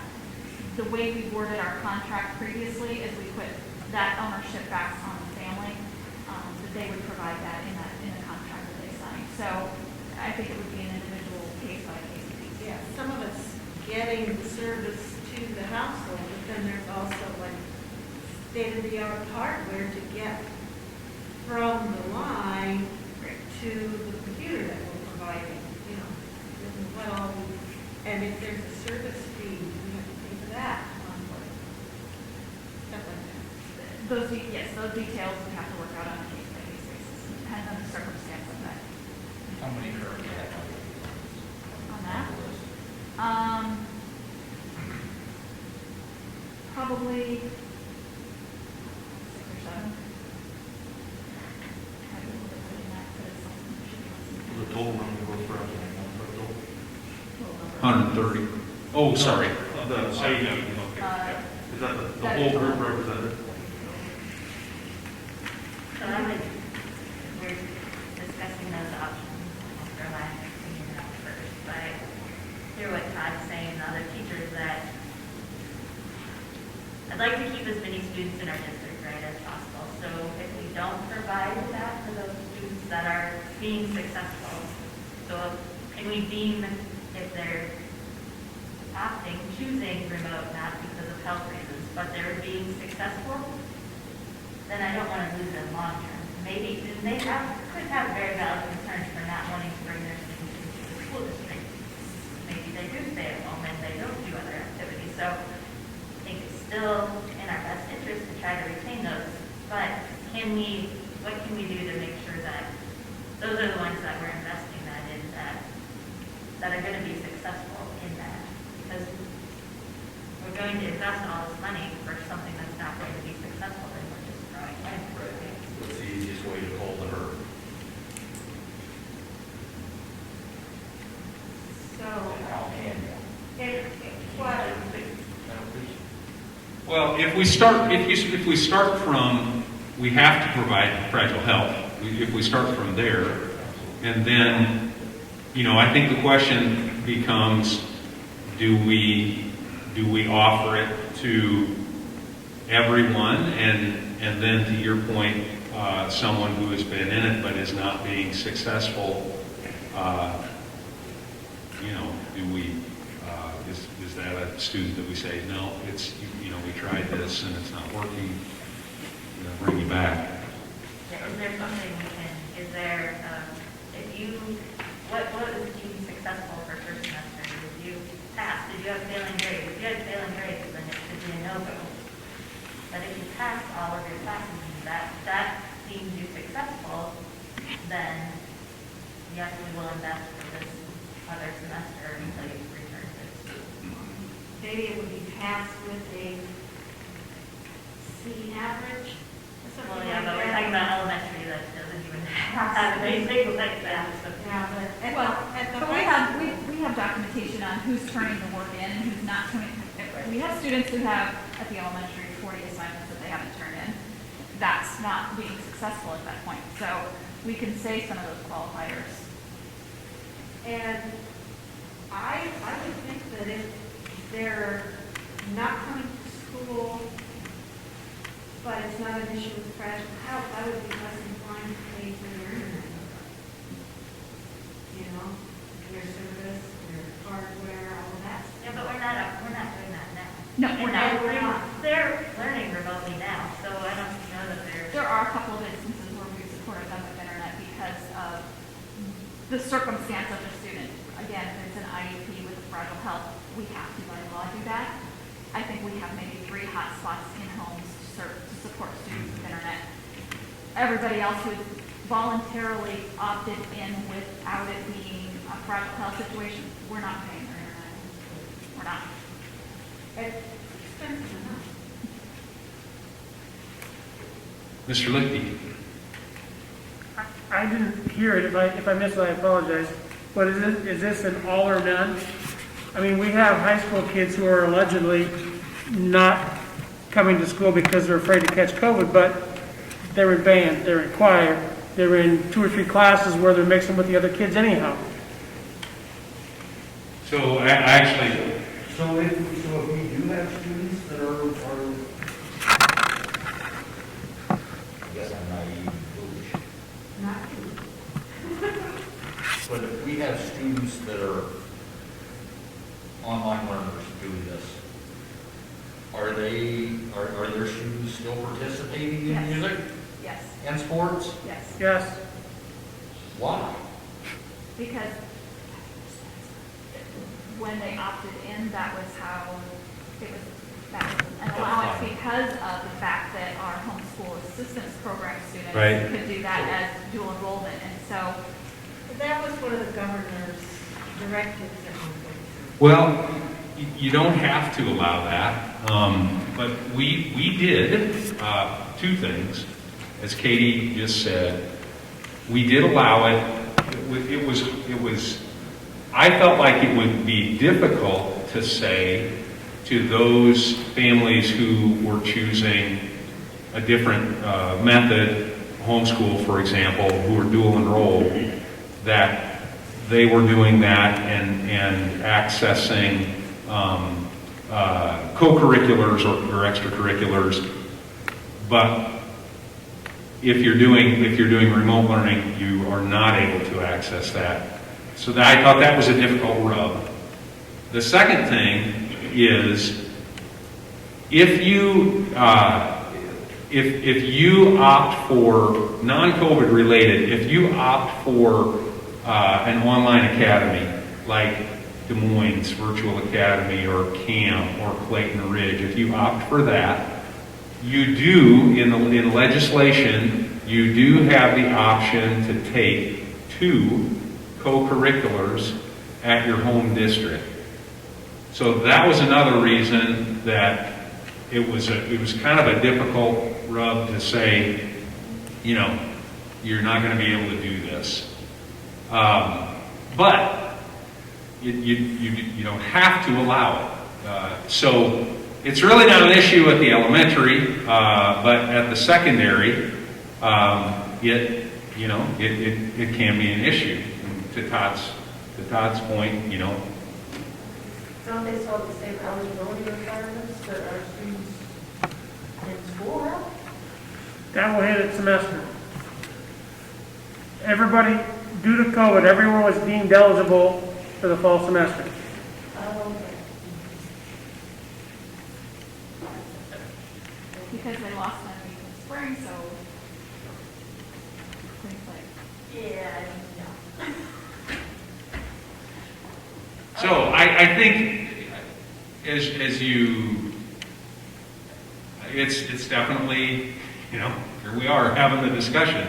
It's something we need to talk about. Do we allow, again, which one of those 3, you know, or is it a combination? And then for secondary, do we allow additional Mount Pleasant courses available? Because it's not just extracurriculars. We have people accessing courses in addition to being online learners. And maybe you'd say, well, yeah, you can do the co-curriculars, but you know, you can't access other programming. I mean, but the point of you know, what's the point of doing the online learning? You know, is it COVID related and health related? So So how many of the fragile healths are doing co-curricular? All of them. If they're secondary, they're more than likely participating in band or choir, or both. Or an activity. Right, or they play football, or they play volleyball, or they, With fragile health? huh?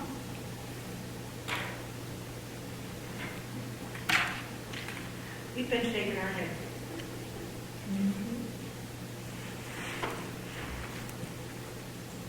There is something, so if you do band for fall, was outside, they weren't in the hallways, they didn't meet in pass-through. So from a parent perspective of somebody like that, they wanted some social involvement in the school, not to be totally disconnected. So band for them sounded like the safest bet because of what the band directors did, but the rest of the school was not. That was something that was semi-isolated that could be successful without harming the students from a parent perspective.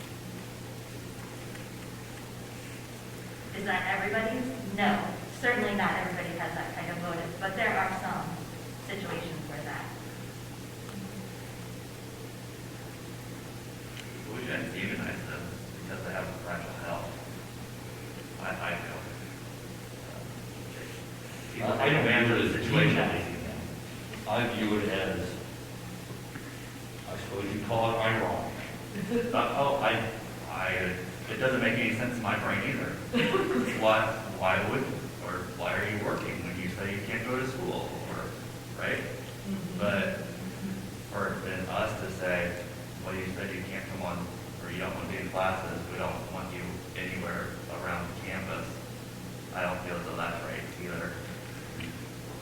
We want to try and get those students back. More black and white.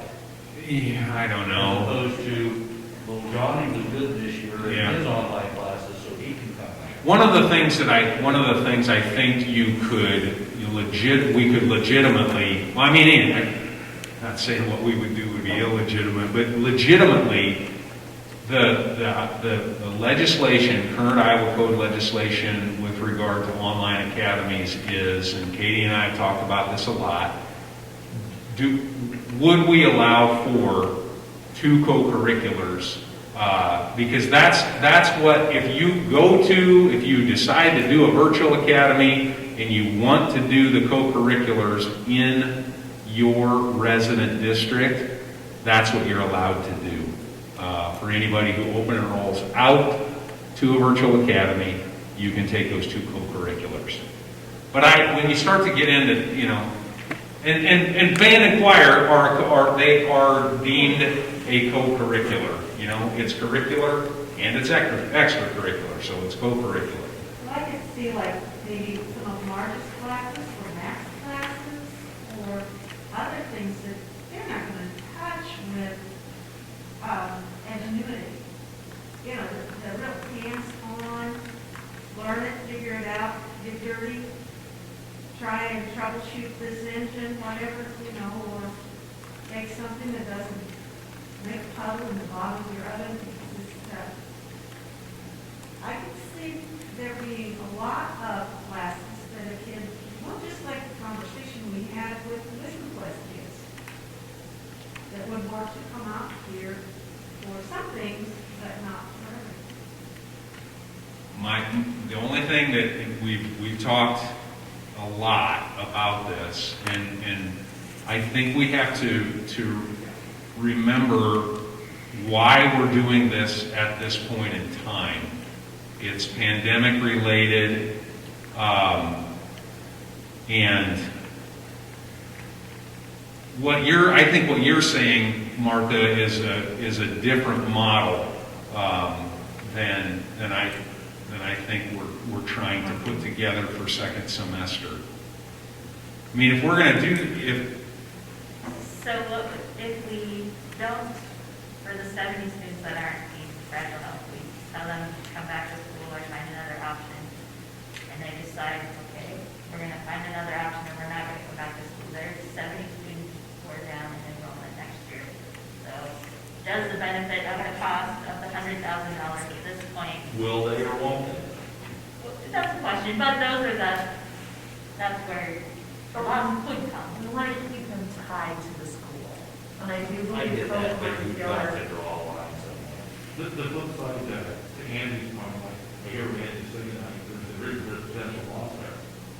What about the other side of potential loss, if we open this up, if we get another 300 kids or something? I don't think, I don't You think.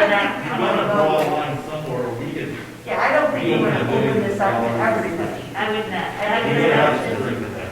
Well, I would have that same concern, Kevin. It was something that, but if you don't open it, well, how do you do it if you don't open it up to everyone then? It's either, to that point, you know, it's either we stick with this group, but then you're pairing the group that says, well, they got to do it, why can't I come in now? Or you have to draw the line for graduate health. I mean, somewhere we've got to carve something out here. I don't think you add to the group. I think you have your set group. If the Correct. rest of them didn't pick it when it was optional at the beginning of the year. That's not an option now. You But do my have understanding policy is why- capacity to come in. Say it again. My life has changed, the pandemic's changed, your return to learn plan changed. Why can't I do it now? In the past few weeks, I've had almost daily phone calls of people asking to opt in. And when I say the cutoff was August 24th, and unless you're fragile health, that's not an option at this point in time. Well, can I do it for second semester? I don't know yet. There's How no many answer. have dropped out of the online? Oh, I have that number. Well, 30 approximately, because we were at just about 170 or 160. No, because we've had some opt in and some opt out, so that's a different.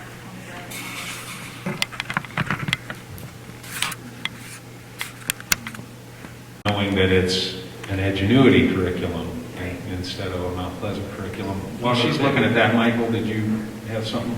Well, I was just going to say, in regards to the funding and finances, obviously we've done our count already in October, right? So that's not going to impact our funding for next year. And so just thinking that ahead, then hopefully, you know, let's presume that the vaccination comes in, let's presume that everybody's healthy by that point, then schooling next year should be face-to-face as, or whatever is deemed as the new normal, right? So I'm just thinking as far as financial impact, you may not see that next year because it's going to be based on the data that we already have this year as far as the numbers that were in October. And so everything should change for the next school year, presumably upon vaccinations and so on and so forth. Well, that's one thing, is whatever we decide now, it doesn't have to be etched in stone next year. Our- No, this is second semester and And not beyond. yeah, right. So your ebb and flow part of it that's not in the data you're looking at is that since August 24th, we have had 95 students come back into the district. We have had 80 opt into remote learning. And back into the district five. No, And that back into the school of 50. What happens if we're in second semester and they become fragile health because of whatever medical? Can you join Edgenuity mid-semester? How does that work in? It's a possibility that we can do that. We have to work with that on a case by case. We've asked the same question. Kind of based on their availability, but they can. What their numbers are. So then what is our option? Because you could, I mean, I think that. And we've had that happen. So then if Edgenuity wasn't an option, then we're back to making sure we have a staff member that will support. They have the ability to say, I'm sorry, that's beyond our manpower resources, we don't. Edgenuity has the manpower Yeah. for that. We'd have to work with it like we did prior to the pandemic and had the proclamation put to us this way. We've had students like that in the past who've gone through some sort of medical treatment or surgeries or whatever that would be, that they can't attend, and we have to work through that. Those cases are rare.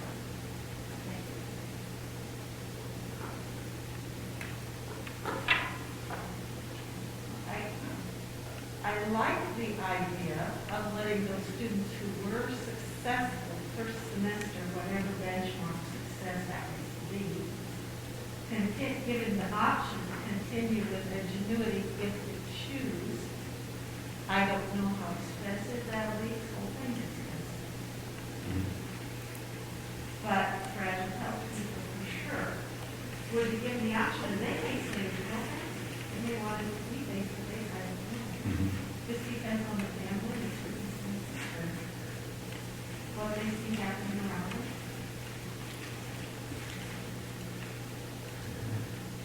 I'm not comfortable right now saying what success during the first semester would be. Well, I think one of the things that we could talk about with our remote learning teachers, because we have a meeting with them this week, is, you know, what is success? What you've done this now for, you know, for 14 weeks. What does success look like for the different levels of students? And I think we could develop that if that's a criteria that we're going to use. I think we need to give the students, you're not passing now, in order to be passing, you need to do this, and this will be part, if we choose that, and this would be part of the criteria to be eligible for second semester. Not easy for it.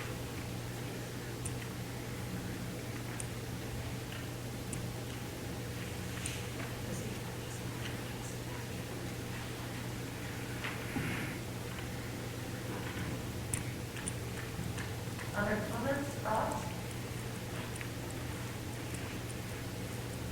Well, part of the deal, I know it's more expensive to include the teacher support as well as the curriculum, but that's part of this, is we want to free up our teachers. And not force them to develop curriculum, and likewise not force them to spend time on this curriculum. So that's on them. And part of that package allows for office hours. They automatically have office hours, and you can dial in, and you can be in the queue, and you can have, they'll video record lessons, or you can participate in live lessons during the day. There's some flexibility there that we are not able to do. So, go ahead. One question for that. So this, are there other student interactions within this?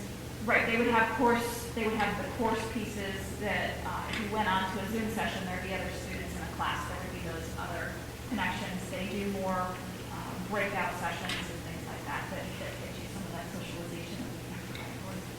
Which is one of the issues with their current, one of the bigger issues with the current one, this, yes, bridges that gap. Correct.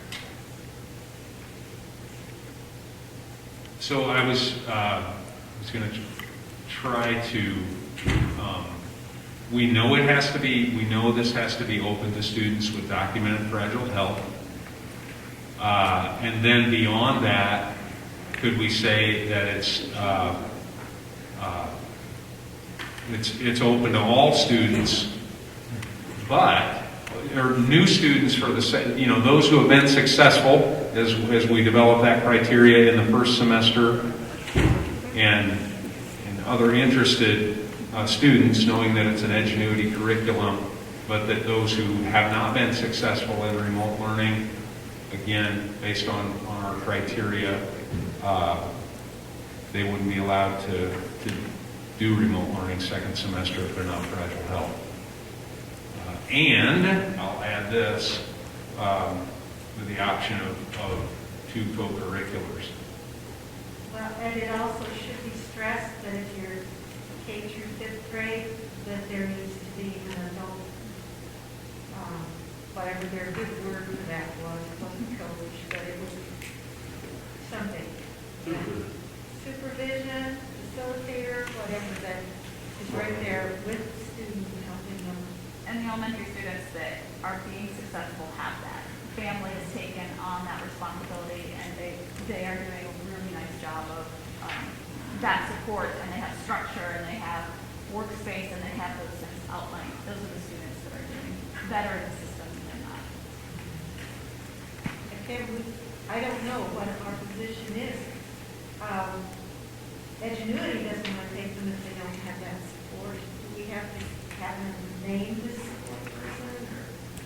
we would update the contract and have who that contact is and their information, and I mean, I would put it right on the contract or the handbook that we create for that. It says, that this would be under the family provides the in-home mentor for the students at the elementary level, and we could probably do that all the way through. I ask because sometimes I hear from parents who think, well, why isn't the school sending someone out to? I go, no, we can't visit every single home and be there. I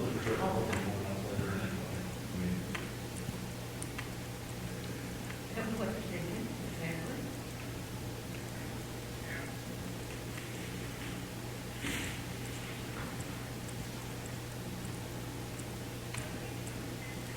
Sounds good, John. So are you looking for a motion? Well, yeah, I mean, yeah, I'd like to have a decision so we can get moving with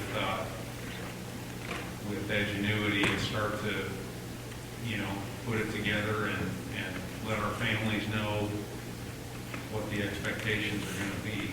Want to go? There will be logistics that we have to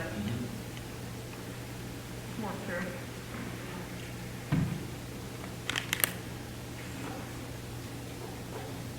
Financially, we can afford this. I'm just gonna throw that out there, yes? Well, it depends how many are gonna sign up for it. Yeah, well, But then we're gonna do it next semester. right. The following. I So mean, here's like what I said, right now, for one semester, with the current enrollment on online, it'd be $171,000. Right. And do we have the spending authority to make that one-time expense? I mean, heck, Ed's not here. Let's just. So yeah, no, it's a big expense. I think we're. I So think. just as a reference, let me interrupt you for a second. Okay. All right. One semester with everybody that's on it right now, fragile health and volunteers, $171,000. I'm sure everybody's already done the math. Fragile health only would be $71,000. So it's $100,000 difference. Mhm. That's if all secondary students take 6 months, right? You figure that out. Why not? So, can we make that expense as a one-time expense? And what I mean by that is, if you were trying to do this and adding personnel costs, those are ongoing expenses that you're going to experience year after year after year. Can we do this as a one-time expense for the second semester? It's a lot of money. Based on the conversations that we've had over the last couple of months, I think this is something that we need to do, and just make a decision to do it, knowing that it's a one-time expense, and see what the spring brings and what the fall semester is going to look like. And even, we're saying 171, I would even look at it, what if we had 20 more students come in, so we're really looking at more of a $200,000 expense potential, maximum, right up to maximum. And not looking at it being a roll year after year, but just this Right. spring. But Right. we've got the carryover money, we can do it. We're gonna ruin that little percent that's. Well, that's and that's the important thing as you talk about school finances is what are ongoing expenses and what are one time. And so if you're gonna say we need to do this and it's a one-time expense at $171,000, I think that's what unspent budget authority, is kind of for. That's why you want to be healthy and. That's I don't exactly. have a problem spending the money. What I have a problem with is spending the money on people that should be in school face to face, as opposed to kiddos that are true fragile and shouldn't be. I think there needs to be a line drawn. as to who can do this and who can't do that. And I think we've kind of all been tap dancing around it. And I would even go as far as to say, this is okay, plus any fragile for this semester. I mean, it'd be great to say that summer, we're not going to be having this conversation again. But we're probably most likely going to get, you know, nobody knows what COVID, nobody has that COVID. We never thought we would be at this point in July when we Right. drew up the return alarm. Exactly. Yeah, I'm with you. I mean, we can always expand it later. As opposed to opening it up to all and choking it down. I would feel fine showing that down. This is. After you've already spent the money and then choked it down because we have I 60% of the students are performing up to what they should be performing to. And we've just spent all the, and I mean, I don't want it to come boil down to money, but I think there needs to be a line drawn. I can see facing the emergency and dealing with it and say, this is an emergency, we're going to probably decide to do this summer. If you like it now, take advantage of it. Can't guarantee you'll be there. Are they actually getting a full schedule for all of them? The 6 through 12? Yes, they have. So where do we stand? So we need a motion. So I'll move to approve online Edgenuity as the online curriculum for second semester for all students currently enrolled in Wilson. Who are passing, What's that? who are successful. Or they successful? And what about new fragile? And define successful. If we have a new fragile, Amy's going to define successful. Actually, she's got a motion on the table, so. Yes, we need who passed first semester on their online courses for first semester. Is that, I don't think we have to put in the motion new fragile health because that's a statewide mandate. We would have to include that regardless of what this motion is. This is So you're not not talking opening about up to any new individuals? No, my motion does not.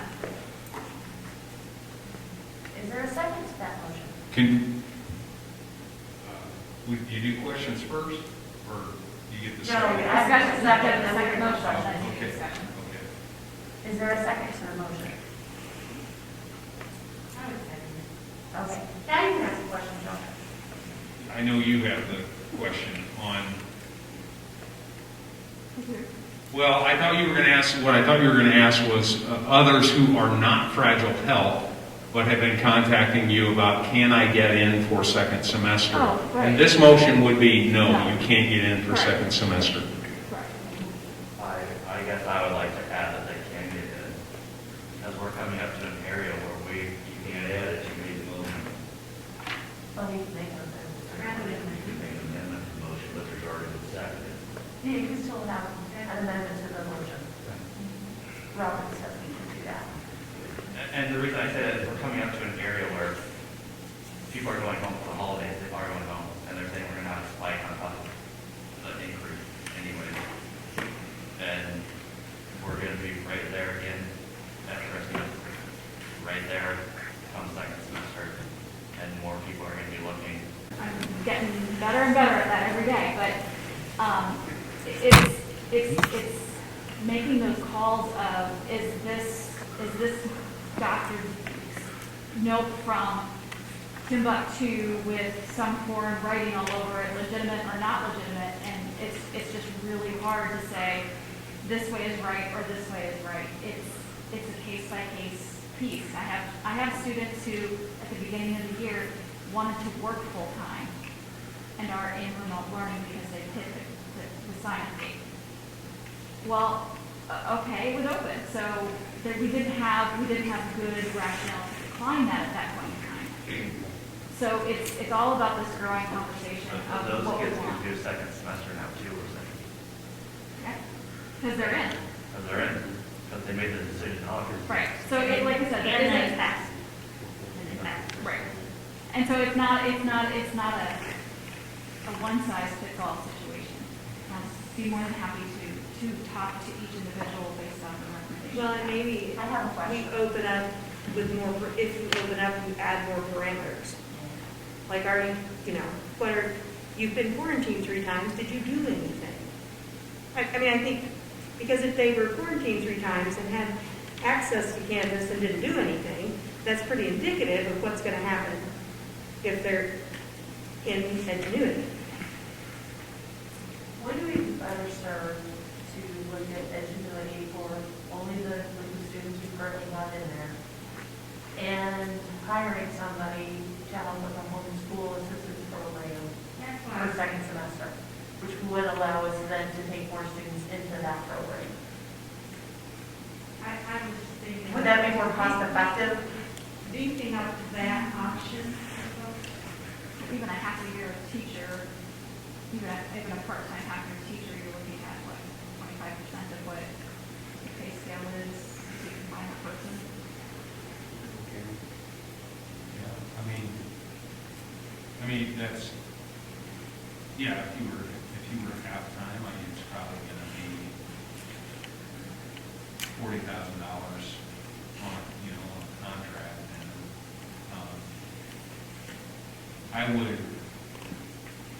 I would rather think about that for, get through this and think about that for the fall, that if we need to add to that program. I was just thinking that might address what Josh is saying.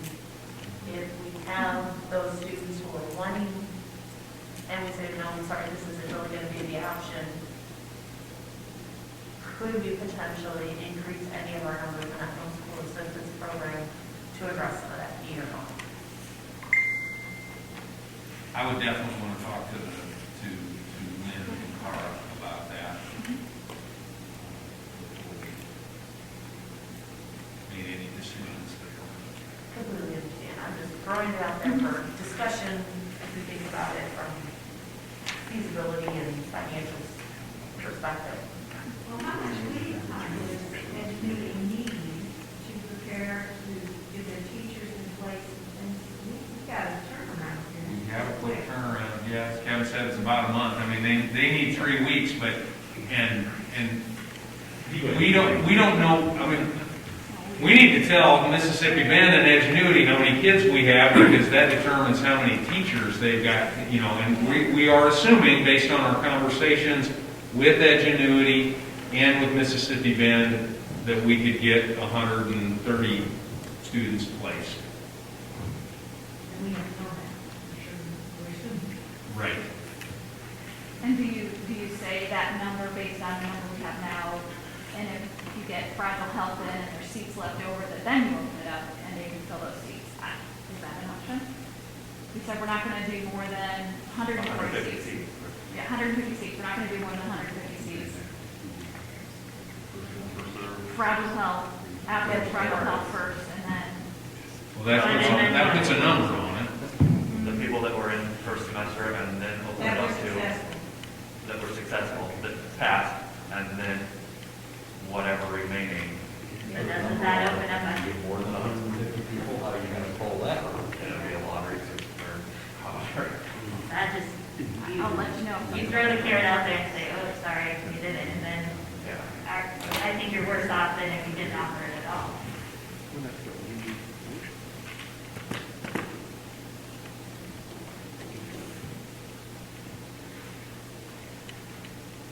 Other thoughts? Otherwise, we have a motion on the floor in a second. So what is the motion exactly? Motion is for Edgenuity for second. Hold on, say it again. Motion is to select Edgenuity as our online curriculum provider for second semester for students currently enrolled in remote learning that passed first semester. Including fragile health, and some of those didn't really successful. How many passed per semester? They're You don't want to go not- ahead. You have to finish. Thoughts? We're going to have some students fragile health fail first semester, but like they said before, you can't deny them. So that's really not I part mean, of the fragile motion. is in debate. That's That's gonna happen no matter what. Go ahead. Yeah, it's about the people outside of fragile. Correct.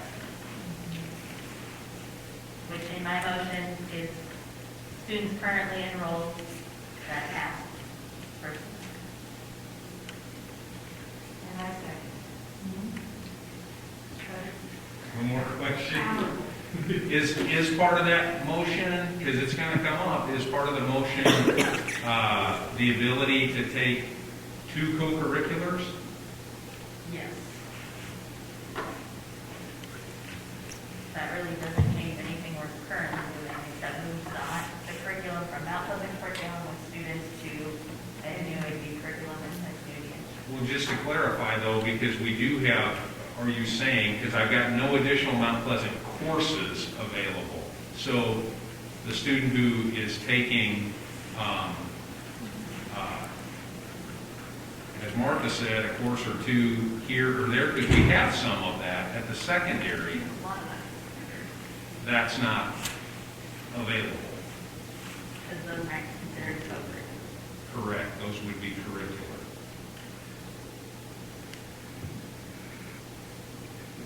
We're saying 2 co-curricular. That's what the current legislation is 2 co-curricular. Okay. Any other questions? And if they want to take a curricular course that's not offered through engineering, we allow that, right? That's what we're just. You could say that because they have quite an extensive list. I sent it to Mr. Henderson, you can forward that out.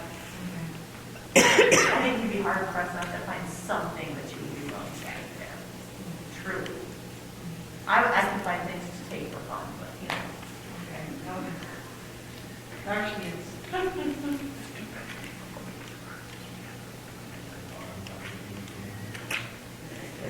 Because of the co-curricular. So these are core, you're going to get co-curricular. That would be curriculum. And here's electives. I know, it's late, differentiation between the two. Yeah. All right. I think they can find 6. Okay. I think they could find them out there. Yeah. Personal finance class would be my personal suggestion. Yeah. How about public health? Yeah, right there. Right there. Okay. Any last questions? John, will you have a roll call, please? Do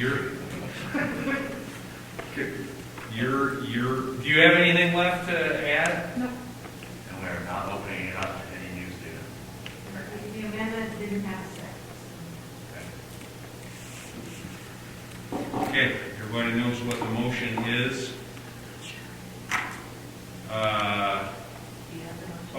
Let's see, who made the motion? Angie made the Lynn motion. made the motion. Martha seconded it. Okay. Sandersfeld, Yeah. Wiley, Yes. Andrew, No. Amos, Kroll, Yes. Lynn, Yes. Maher. No. With 4 to 2, motion passes. Motion carries. So that will approve Edgenuity for our online students for second semester. And we will allow the district to define what success looks like at some of those different levels.